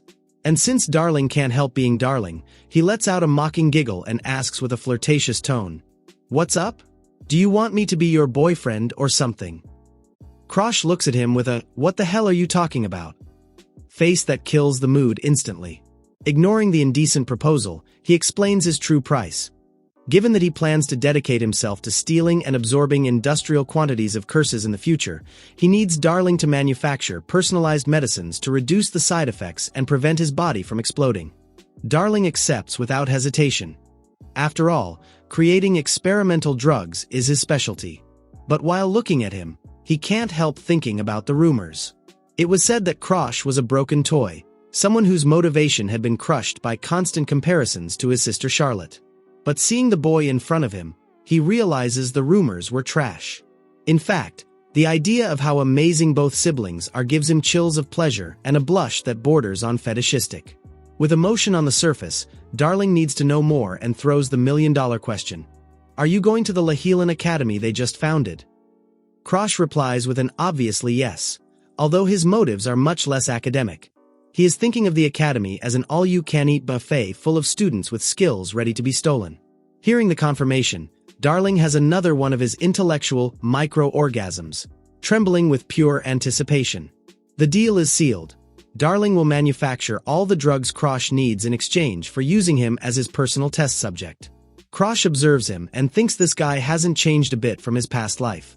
He is still the same eccentric genius. But Krosh has one more card up his sleeve. He asks if he knows the discoloration disease. Darling gets serious for the first time. Of course he knows it. It's that incurable plague where the skin turns black progressively until the victim dies. Without hesitating, Krosh asks him to create a cure for it. Darling freezes, looking at him as if he were crazy. Do you not know what the word incurable means? Krosh, however, knows things Darling doesn't.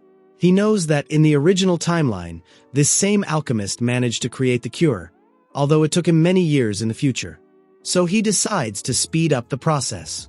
He extends his fist in front of him and, appealing directly to his massive ego, tells him firmly that he is sure he can do it. The tactic works perfectly. Darling smiles, recognizing the kid knows exactly how to stroke his pride, and accepts the challenge by fist bumping him. The pact is sealed. As soon as the medicine is ready, he will let him know. Before leaving and abandoning the alchemist with his scientific fantasies, Krosh stops in the doorframe. There is something that has been going around his head. He turns and fires the question. "Hey, Darling, it's obvious from a mile away that you like my sister Charlotte, right?" Darling doesn't even flinch.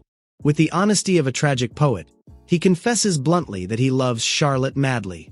But then, Krosh frowns. If he likes his sister so much, why the hell was he joking a moment ago about Krosh being his boyfriend? The math doesn't add up. Darling looks at him with condescending tenderness, like someone explaining quantum physics to a hamster, and tells him he is still a kid.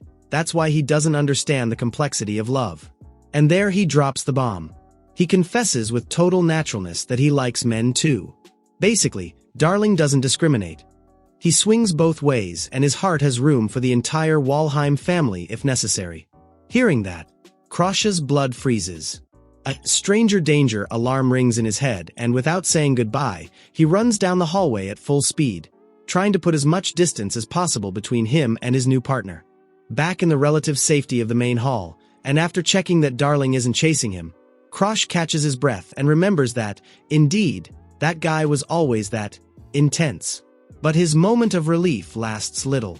Something catches his attention. A group of guests has huddled in a circle, murmuring and watching a pitiful spectacle. Curiosity turns to instant fury upon approaching. In the center of the circle is Bianca, his fiancée. But she isn't eating cake peacefully. A guy has grabbed her violently, squeezing her wrist with such force that the hand mark is getting printed on her pale skin. In that second, Krosh's brain disconnects from diplomacy and enters berserker mode. Pissed off is an understatement to describe him. Without thinking twice, Krosh launches into action with the subtlety of a missile. He delivers a flying dropkick straight to the aggressor's face. With a technique so impeccable, he sends the guy flying through the air, landing meters back like a sack of potatoes. While the subject rubs his head, stunned and wondering what truck just ran him over, Krosh plants himself in front of him. His aura is no longer that of a child scared by a bisexual alchemist, but that of a predator protecting his own. He looks down on him with terrifying coldness and drops, "Taking my fiancé by force. Who the hell do you think you are?" The messenger, trying to recover dignity from the floor, tries to play the victim card, screaming that everything is a terrible misunderstanding. But Krosh, with patience in the red numbers, barks at him that there is nothing to understand. The guy put his dirty hands on a 12-year-old girl. For Krosh, that has only one name: trash. Cornered, the guy spills the beans and hides behind bureaucracy. He says he was just following direct orders from the local princess, Claudia. Krosh raises an eyebrow. Claudia Staron? The guy, breathing heavily, confirms it. The princess ordered to bring Bianca before her, but since the girl flatly refused, he had to apply brute force. What was he supposed to do? Disobey a royal order? Krosh turns to look at Bianca, who is still rubbing her mistreated wrist. His mind starts connecting the dots at light speed. Bianca is the daughter of the Hardenhearts, the rulers of the north, yes, but her curse has made the nobility treat her like she's invisible. Why does the princess suddenly have a VIP interest in her? It makes no sense. Unless there is a puppet master behind it. And there the penny drops. Annex. That disgusting guy who obsessively stalked Charlotte, Krosh's sister. Since Charlotte kicked his butt, Annex developed a sick love-hate obsession towards her. And since he isn't man enough to beat the big sister, now he has fixed his aim on the weakest link. The younger brother, Krosh. Krosh sighs, tired of having to deal with other people's trauma. With a serious face, he sentences that isn't reason enough to drag Bianca into their mind games. The messenger starts cold sweating, fearing for his life, but Krosh informs him he will go himself. But he won't go see the princess. He will go straight to the source of the problem. Annex. The messenger, confused, asks why. Krosh looks at him with pity and delivers a blow to his pride. You don't even understand why they gave you that order? Your intuition really sucks. Without wasting more time, he takes Bianca by the hand and they move away from there, leaving the guy with his confusion. While they walk through the hallways, a doubt assaults Krosh. Why did Bianca risk disobeying a direct order from royalty? Curiosity wins and he asks her directly. She, with the most absolute innocence, answers without hesitation. You told me to wait there, so I didn't plan on moving. Krosh stands there like a statue. She ignored a princess just because he told her wait? A smile escapes him and, rewarding that blind loyalty, he gives her some gentle head pats telling her, well done. Finally they reach the door where Annex the rat is hiding, but before they can enter, they run into a human obstacle. A guy receives them with a generic villain line, so you came. Krosh, with no time for beating around the bush, tells him he is coming for Annex. The subject, with a laughing attitude that bodes nothing good, confirms Annex left instructions to let him pass if he appeared. Krosh scans the doorman and recognizes him instantly. Barak Hogma, alias Tiger Boy. A prodigy swordsman who fights with dags and has a personality as unstable as a grenade with the pin pulled. Definitely someone you don't want to tangle with in a narrow hallway. Krosh tries to ignore the danger and goes straight to the door, but Barak interrupts him, blocking his path. With a sharp smile, he tells him he is also curious about the famous Krosh. Krosh tries to use logic and reminds him that fighting is strictly forbidden in the Star Sanctuary. But Barak cares little to nothing about rules. He replies that he already fought Charlotte in the past, so he doesn't see what the problem is if he has a little fun with the brother too. He says it with confidence, while thinking internally that Krosh looks much weaker and edible than his monstrous sister. Krosh does a quick threat analysis in his head. He remembers that this Barak guy, despite his laughing attitude, managed to last much longer against his monstrous sister Charlotte than Anix himself. Even among experts, Tiger Boy's skill is slightly superior. To be honest, Krosh would prefer 1,000 times to avoid an unnecessary fight and save the energy, but looking at Barak's eyes, he realizes there is no diplomatic option. That guy has the look of a pit bull that won't let go of the bone. With no other choice, Krosh clenches his fist, sighs internally, and drops a dry "All right." As soon as he finishes the sentence, action explodes. Krosh throws an initial punch to measure distance, but Barak dodges it with a circus-worthy pirouette, mocking his opponent's speed. But Krosh isn't playing fair. He concentrates his aura in his foot and connects a calculated low kick that destabilizes the swordsman's stance. With the guard open, Krosh shows no mercy. He charges his fist and connects a brutal blow straight to the abdomen. The instant strike. The impact is dry and devastating. Barak falls to the ground, visibly affected, as if he just received a mule kick to the stomach. Krosh looks at him from above and sighs, thinking it's over, but to his surprise, the guy tries to stand up shaking, accusing Krosh of not holding back at all. Krosh, with all the logic in the world, reminds him he was the one who asked for the fight. But Barak is a first-class masochist. He stands up with a sick excitement in his eyes and asks to continue, but this time requests permission to draw his weapons and get serious. Krosh looks at him with disbelief and asks in a mocking tone, "Weapons? More importantly, do you really think you can keep standing?" Barak smiles with determination, ready for round 2, while a trickle of blood runs down his nose. It looks like an epic overcoming scene until, poof. His lights go out suddenly and he collapses on the floor like a sack of potatoes, unconscious. Bianca, who has been watching the whole show, asks him what the hell that hit was. Krosh explains he used the instant strike, a secret art of the Walheems, but not of the nobles, but of the clan's outcasts. An ugly, dirty technique, but incredibly destructive at close range, capable of piercing armor if it connects right. It's one of those dirty tricks Krosh rescued from the ashes of his past life, and that saved his hide countless times when magic failed. Seeing that Tiger Boy is out of combat, Krosh sentences that, after taking his strongest technique, that guy won't get up for a good while.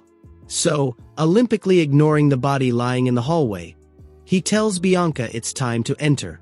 They open the door without knocking and find a soap opera scene. Anix is on the balcony accompanied by another girl. The woman, seeing Barak lying in the hallway, freaks out and runs out of the room to help him, leaving the two boys alone. Anix, trying to keep his cool, admits he's surprised Krosh managed to defeat his watchdog. But Krosh isn't here for flattery or empty chat. He goes straight to the point. "You used the princess and my fiancé just to get my attention. Well, congratulations. Here I am." Anix scans him up and down, confused. The strength he showed in the hallway doesn't add up with what he knew. "Were the rumors fake?" he asks. But Krosh shakes his head. With calculating coldness, he confirms the rumors are true. He is a talentless failure to his family. But if a failure manages to defeat you, then the rumors will have to change a bit, don't you think? And while saying this with a defiant smile, Krosh mentally prepares for what he really came to do: steal his skill. Anix Glazer looks down on Krosh, with that typical smug look of someone thinking they are stepping on an ant. And that extremely punchable attitude is the perfect trigger for Krosh's memory to travel to the past, reminding us why this guy deserves something worse than a kick. In his previous life, both shared a desk at the academy and ended up in the same Azure Generation squad. To the world they were inseparable, best friends. But Krosh knew the fine print of the contract. Anix only called him friend because he was useful. It was a friendship as fake as plastic. The memory takes us to a disastrous mission where the plan was conspicuous by its absence. As expected, they fell into a ridiculous trap and, in the blink of an eye, almost the entire team ended up turned into human shish kebabs at the bottom of a precipice. Everyone impaled, except two, Krosh, who was hanging agonizingly from the cliff's edge clinging to life with his fingernails, and Anix, who was safe on solid ground, watching it all like someone watching a boring movie. Krosh, desperate, asks him for help. But Anix, instead of reaching out, pulls out the mental calculator. He starts muttering that if the higher-ups find out they fell into such a stupid trap because of him, he would lose his precious spot in the Azure generation. His reputation would go down the drain. But then, a light bulb lights up with a macabre idea. If he is the only survivor, no one will know it was his incompetence that killed them. Krosh, who can't believe what he's hearing, screams at him to stop talking nonsense, that even if he survives alone, they will expel him for losing the whole team. But Anix smiles with a cynicism that freezes the blood. He already has the perfect scapegoat. He tells him he will blame everything on Krosh. After all, Krosh is already hated by his peers, so everyone will believe without hesitation that the useless one was who ruined the mission. With monumental shamelessness, Anix thanks him for being his friend until the end, basically thanking him for dying to save his career. Krosh, irritated and hanging over the abyss, decides not to die quietly. He demands he stop being ridiculous, that they were never real friends. He spits the truth in his face. I already understood you were only stuck to me like a leech because you wanted to get to my sister. And there the truth comes out. Krosh reminds him that the mission disaster happened because Anix had his head in the clouds, distracted and depressed because Charlotte announced she was getting married. Anix's face changes. That truth hurt more than a punch. With a look of pure contempt, he tells Krosh that's why he hates him so much. He doesn't have a drop of martial talent, but his intuition for reading people is disgustingly good. Anix sentences the end of their friendship. He tells him coldly that, if Charlotte is marrying someone else, there is no point pretending he likes the younger brother anymore. He walks away from the edge, leaving Krosh to his fate, while thinking maliciously that this works out perfectly. That way Charlotte won't be able to have a happy wedding if she has to organize a funeral at the same time. A twisted plan worthy of a salty psychopath. Krosh, with no strength to hold on anymore, lets go. While falling into the void waiting for the final impact, he wonders if this is how his story ends. But fate has a cruel sense of humor. An unexpected hand catches him in the air. It's Arthur, the hero. That was the moment they met and became partners, marking the start of another cycle of misfortunes we already know well. The only good thing about that day was that, thanks to Arthur's testimony, Anix ended up expelled from the Azure generation. Karma sometimes takes time, but it arrives. Back to the tense present, Anix breaks the silence with an observation that makes our MC grind his teeth. He tells him that both his way of speaking and his face are identical to Charlotte's. Krosh realizes immediately, this guy hasn't changed a bit. He is still the same obsessive creep as always. Don't talk about my sister so casually with that dirty mouth, Krosh warns him. Without waiting for an invitation, Krosh turns on his aura and launches the attack, decided to shut his mouth with punches, while shouting at him that he is right about something. He looks so much like his sister that, just like her, he accepts any fight that crosses his path, especially if it is to crush a cockroach like him. Anix watches Krosh's attack with the calm of someone watching it rain. He doesn't even bother dodging. He simply activates his skill and, in a blink, a wooden log appears out of nowhere to eat the hit in his place. But Krosh doesn't miss a beat. He uses the same log as a trampoline, does a pirouette in the air, and launches a sneaky kick straight to his friend's back. However, Anix's defense is automatic. A root sprouts from the ground and blocks the impact, while another surges like a snake, grabs Krosh by the ankle, and throws him against the ground violently. Although the hit was hard, our protagonist manages to land with style, falling on his feet like a cat. Inside, Krosh admits he underestimated the traitorous rat. Anix is going to be more trouble than expected. Seeing him hesitate, Anix takes advantage to drop the provocation. Is that all you got? Do yourself a favor and get a real weapon. Here we take a technical pause to explain Makuten Tuseki, the Glazer family's secret technique. Basically, it's the power to manipulate and strengthen plants at will using aura. A pretty broken power if you're in a garden, and Annex knows how to use it. Krosh, accepting the advice with brilliant malice, says, "Alright, I'll use a weapon just like you said." He picks up a twig from the ground and, with all the seriousness in the world, tells Annex he will defeat him using his own wood. The level of disrespect is astronomical. This makes a vein pop on Annex's forehead. Furious at the mockery, he launches a massive attack with multiple roots at once, screaming at him to try blocking that with his miserable little stick. But then magic happens. Krosh starts moving with unreal fluidity, dodging every root, every thrust, and every hit with millimeter precision, receiving barely a courtesy scratch on his cheek. Annex is left jaw-dropped, in disbelief. If it were Charlotte, the family genius, he would understand. But it's Krosh, the talentless failure. How is it possible he hasn't laid a finger on him? What Annex doesn't know is that Krosh is playing with an advantage. In his past life he saw these attack patterns over and over again. Krosh is, literally, Annex's natural counter. Taking advantage of the confusion, Krosh closes the distance, gets face to face with him, and whispers pure poison. "Are you thinking about Charlotte again?" That was the final straw. Annex gets serious suddenly and, before Krosh can touch him, releases an energy burst that pushes him back. The ground shakes and Annex summons his trump card, a colossal wood giant rising above them. With a voice from the grave, he warns Krosh to be more careful with his tone. With a sadistic smile, Annex sentences, "This is the end of the line for you." The girl accompanying him panics and screams from the back, "Don't do it! If that hits him, you're going to kill him." The giant's fist, the size of a car, descends at full speed to crush Krosh. But our MC doesn't run, doesn't scream, simply closes his eyes. And here comes the knowledge power-up. We are told that, in the Walheim secret library, there was a book ignored by everyone, the thinnest on the shelf. It didn't contain complex spells, but the story of a talentless ancestor who swung his sword repeatedly until he was 80. A guy who, through pure repetition, achieved the impossible, making the user and the weapon become one. An unreachable technique for geniuses who rely on raw power, but perfect for someone like Krosh, who knows the value of obsessive effort. Krosh opens his eyes. He is no longer holding a twig. He is the twig. With a simple and fluid movement, he launches a vertical slash into the air. Time seems to stop. The giant fist stops inches from his face. And then, the entire wooden colossus splits perfectly in half, crumbling into a rain of splinters behind a paralyzed Annex. The girl and Annex watch the scene with absolute terror, unable to process what they just saw. In the background, Bianca maintains her legendary poker face, as if watching her fiancé cut monsters with a branch was just an everyday thing.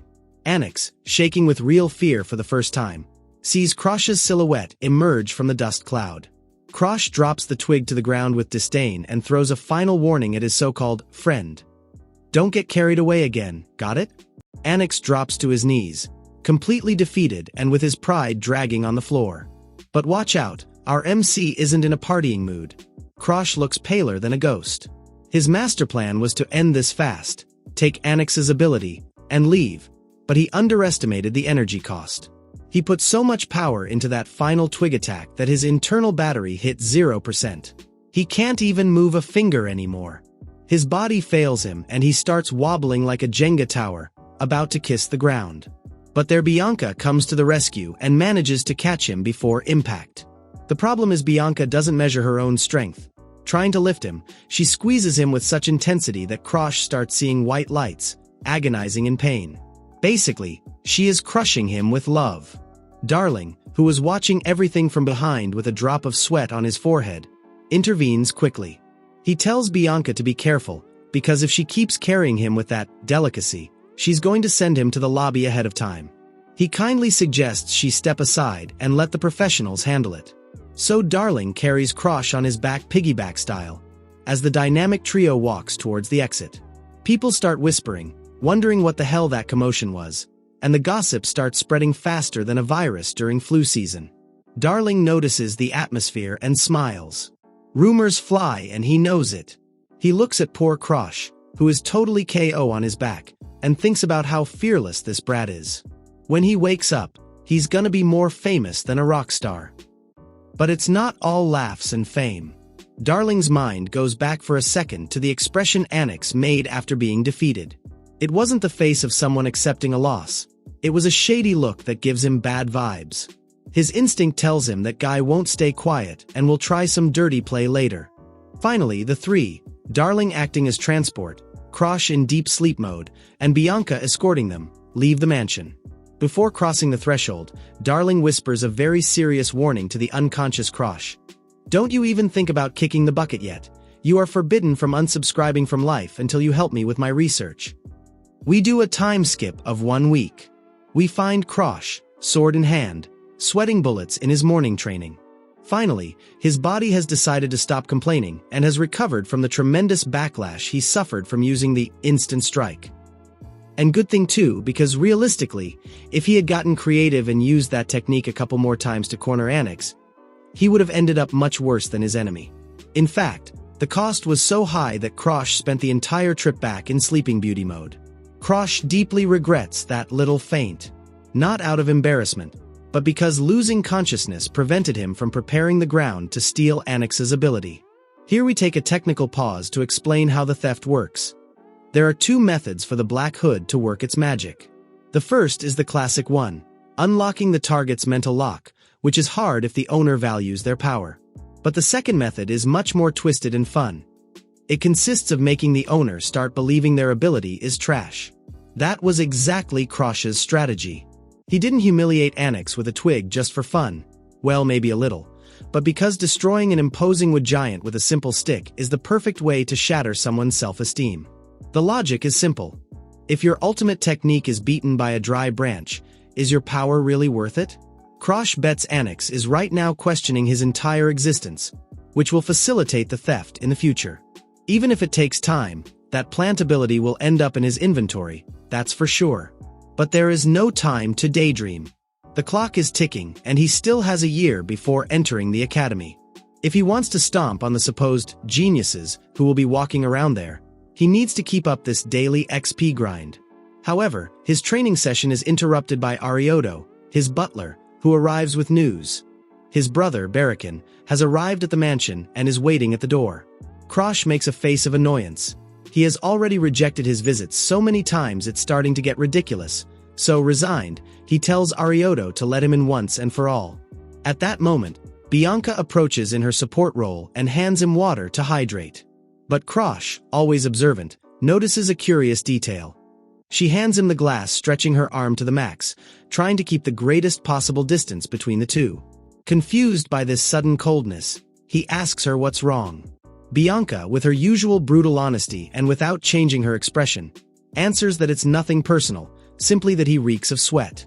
Krosh does a quick olfactory self-inspection and, unfortunately, the verdict is guilty.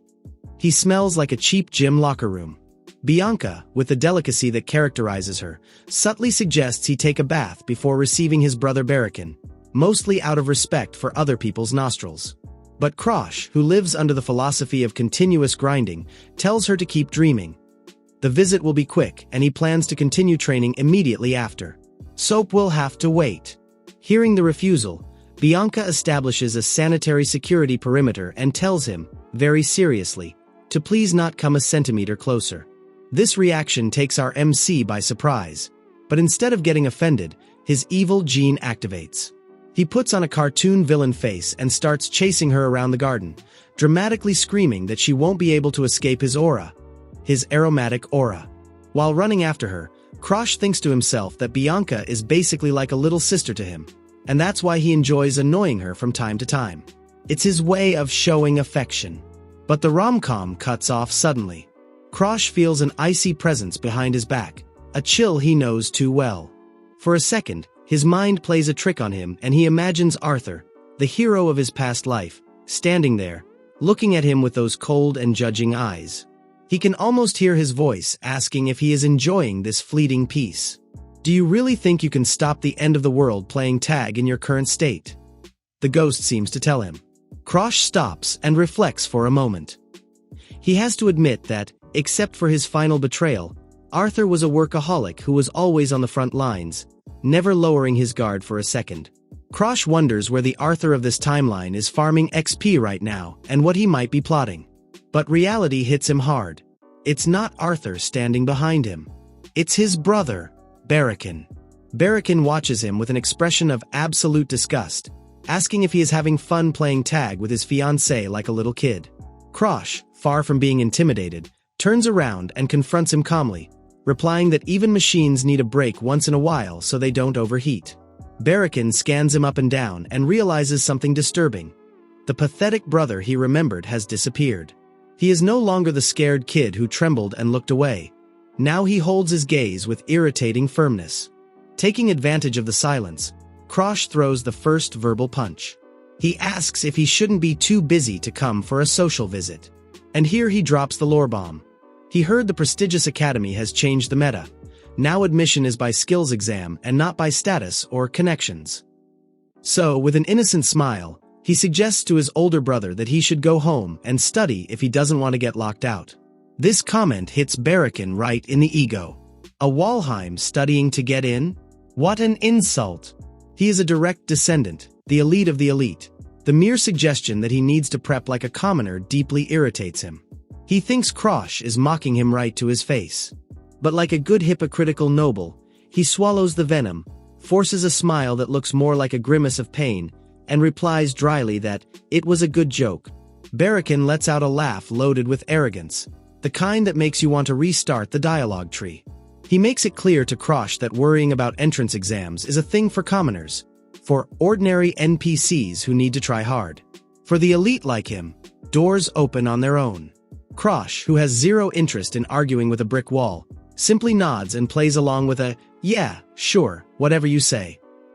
But Barakin didn't come just to flex his VIP status. He changes the tone drastically and drops the real reason for his visit. They have been summoned to Mount Gerilak. The objective: nothing less than stopping an active outbreak of world erosion. Krosh is left processing the information. The clan rules are clearer than water. These high-risk quests are exclusive for those over 15. Sending someone younger is basically OSHA violation territory. But Barakin, with a sharp shark smile, tells him bureaucratic technicalities don't matter today. He will go personally as his responsible guardian. Besides, he adds with malice, if his dear little brother was able to mop the floor with Annex, a little apocalyptic event shouldn't scare him, right? Krosh catches the message on the fly. This isn't a cordial invite, it's a trap. Barakin wants to see him in action to measure his real power level and keep an eye on him. However, Krosh accepts without hesitation. Between staying home playing house or going out to farm real XP against the erosion, the choice is obvious. He prefers danger over boredom. Bianca, who was listening to everything from the sidelines, intervenes immediately asking where he thinks he's going. Krosh answers dryly that he's going on the mission and strictly orders her not to follow him.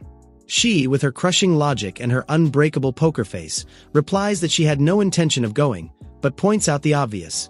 Sending a 13-year-old kid to the front lines is absurd. It is, literally, buying a one-way ticket to the lobby way too early. That common-sense comment deeply irritates Barakin. Losing his noble composure, he looks at her with disgust and hisses, "You! This cursed woman!" But before he can finish the insult, Krosh reacts like a spring. He cuts his sentence clean off and, with an icy glare that would drop the room's temperature, reminds him he is talking about his fiancée. Tension explodes between the brothers, sparks fly, until Barakin, annoyed he can't win this round, decides to retreat. Now alone, Krosh pats Bianca's head and tells her well done for standing her ground against nobility. She answers humbly that she didn't do anything special. Before saying goodbye, Bianca makes a single request remembering last week's disaster. "Please, don't collapse again." Krosh promises to keep his HP and mana bars full this time and heads straight to the mission. The squad finally arrives at the erosion zone, and the view is lovely. If you're into nightmares. Usually, creatures from other dimensions pop out in these events, but here reality itself decided to glitch out. The terrain has completely mutated. What used to be a mountain full of lush vegetation is now a toxic and sticky swamp. Even the flies look like they hit the gym in hell, buzzing around with a "I'm not from this world" vibe. According to the reports, This erosion is classified as 3 stars. Nothing out of this world, but not a walk in the park either. Barakin, with his middle manager attitude, asks if the purification unit is already on its way. One of the soldiers replies that those guys won't lift a finger until the zone's boss has been eliminated. Basically, the janitors don't come in until the big trash is taken out. Krosh does his mental math. A 3-star erosion should be a piece of cake for a mid-level squad. And even though Barakin has the personality of a brick, you have to admit that in combat he is a tank. His level is already advanced expert. Defeating this area's final boss shouldn't take them much work. At that moment, Barakin turns to Krosh with the air of a benevolent mentor and tells him he brought him here to gain first-hand experience.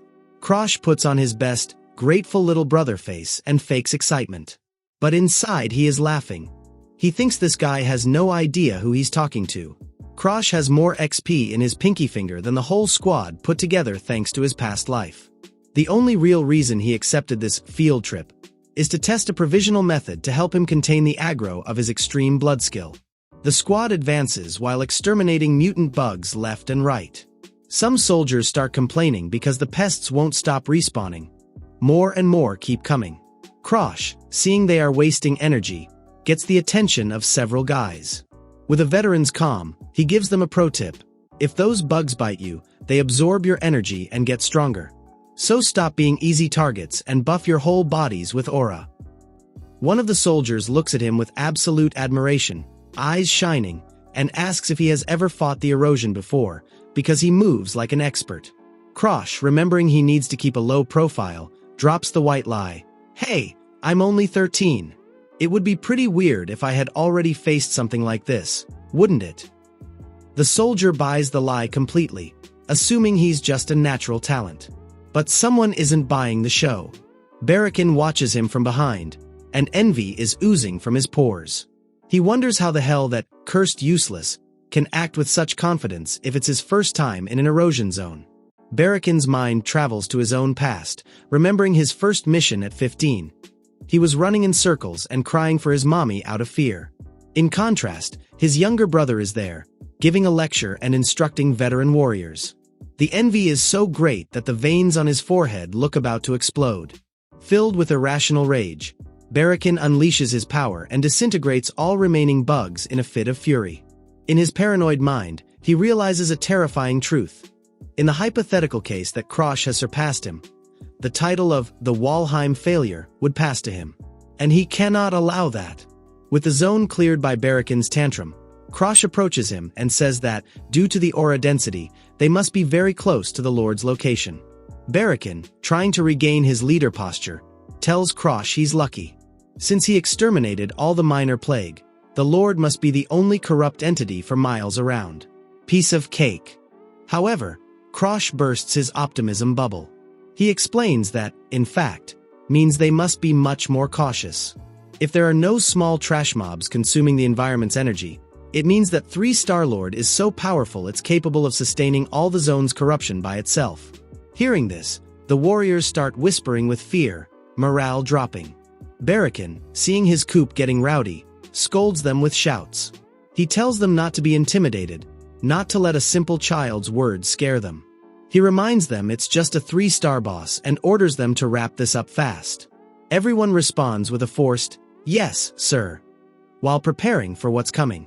Krosh takes advantage of the combat confusion to apply the smoke bomb technique. He moves away from the main group, convinced the others can manage alone, allowing him to focus on his true objective. He reaches the epicenter where the world erosion energy is more concentrated than traffic at rush hour. Without hesitation, he takes off his respiratory mask and inhales the toxic residues deeply as if it were pure mountain air. But of course, his body doesn't share the opinion and, in a matter of seconds, he spits out an alarming amount of vital ketchup. Nearby warriors panic and ask if he was hurt. Krosh, wiping his mouth, drops the lamest excuse in history. "Relax, I just tripped." Barakin, who never misses a chance to be condescending, tells him to stop overexerting himself and offers to carry him, warning him with his typical sweetness not to get in the way. Krosh insists he's fine and rejects him. What nobody knows is that the blood spit was already in the script. It is the price to pay. Krosh begins to fuse his own aura with the unstable erosion energy. However, playing with magical radiation has its risks. He starts feeling mental loss of control. Basically, his sanity is about to go on permanent vacation. But Krosh pulls an ace up his sleeve. A forgotten technique he found in a dusty grimoire of his ancestors, the Sixth Sense. This ability allows him to process all sensations through his aura instead of frying his brain. Thanks to this hack, he manages to keep his sanity and avoids being consumed by corruption. The erosion around him begins to weaken, as if afraid of him. Krosh knows this is just a temporary patch. To solve the root problem, he still desperately needs to steal Bianca's ability. Still, he feels proud of this small achievement. It is one more step in his master plan. But the celebration lasts little. Suddenly, he feels a cold that freezes him to the soul. He turns around slowly and finds himself face to face, literally, with the zone boss. At first it looks like a gigantic worm with a human face stuck on it, something out of a low-budget nightmare. But then, the monster opens its eyes and reveals its true grotesque form. Its body is covered in hundreds of agonizing faces. Everyone freezes in terror. They are facing the legendary demon of 1,000 faces. Barakin, regaining composure by screaming, orders all units to stop shaking and prepare for battle. Barakin doesn't waste time. He charges his energy sword and activates his signature skill, Ignis. In an instant, both he and his weapon are wrapped in furious flames. Soldiers comment in amazement how dazzling he looks, and rightly so.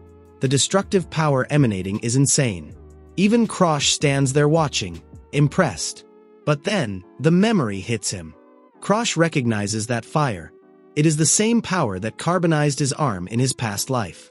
He remembers perfectly that, before the regression, Barakin was a complete madman lover of destruction. He wonders for a second if he has changed in this timeline. Although, realistically, he bets he is still the same psychopath as always. So Krosh updates his to-do list. Survive the giant worm and, most importantly, steal that fire ability from his brother as soon as he gets the chance. Meanwhile, the demon of 1,000 faces is having a field day, stealing the features of several soldiers as if they were cheap collectibles. The team's morale nosedives.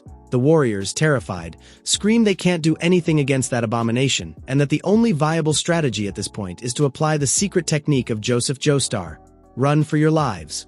But Barakin isn't willing to let his raid end in failure. He charges in, ego first, and unleashes a flaming slash with his sword, worthy of a flame Hashira. The demon writhes, screeching while being grilled. Barakin, feeling like the anime protagonist, orders the soldiers not to give up, assuring them he will create the opening for victory. Seeing him in action, the soldiers regain their courage, enthusiastically proclaiming that no monster stands a chance against a prodigy of Barakin's caliber. In the middle of his moment of glory, Barakin turns around arrogantly looking for Krosh's look of admiration. He expects to see his younger brother jaw-dropped, but gets a monumental disappointment. Krosh isn't even looking at him. The kid has his eyes locked on the demon, olympically ignoring his brother's fireworks show. Barakin looks back to the front and understands why. The demon of 1,000 faces has stopped screaming and is now crying tears of blood. The atmosphere changes drastically. Things are getting shady at an alarming speed, and Barakin's face goes from arrogance to contained panic. He knows they must finish this before the situation becomes unmanageable. Barakin screams orders for everyone to focus their fire on the beast. However, it's useless.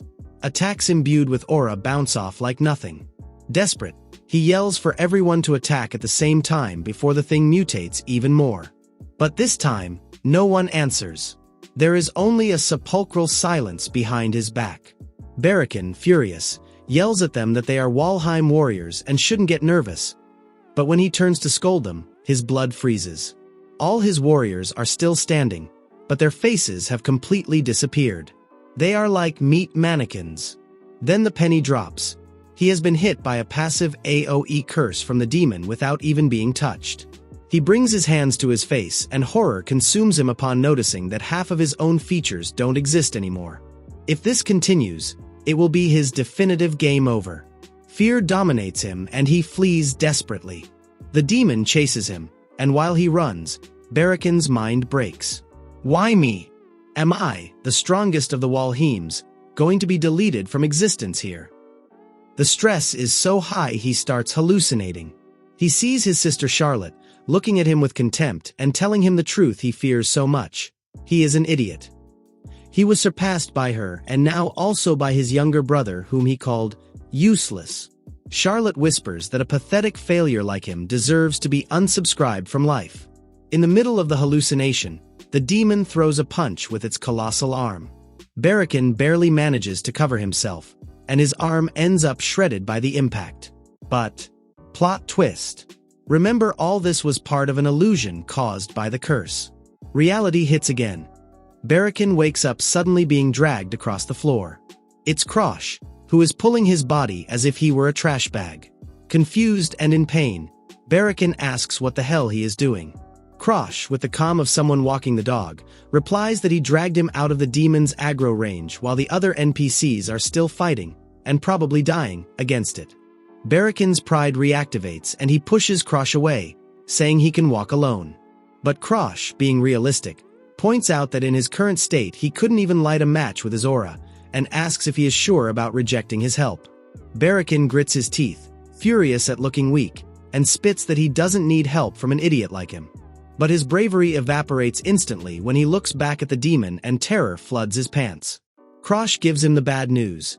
Despite having moved away, they are still inside the corrupt zone. Which means the exit is blocked. It is a locked boss room. Barakin is terrified upon understanding it. They won't be able to leave until that thing is defeated. It's time for master manipulation. Krosh tells him there is hope, a secret technique that Charlotte taught him personally. He lies shamelessly saying it was thanks to that technique that he managed to beat Annex. Barakin's mind, full of complexes, takes the bait. A secret technique from Charlotte? Meaning she taught it to Krosh because she prefers her brother from the same mother. Jealousy blinds him to the lie.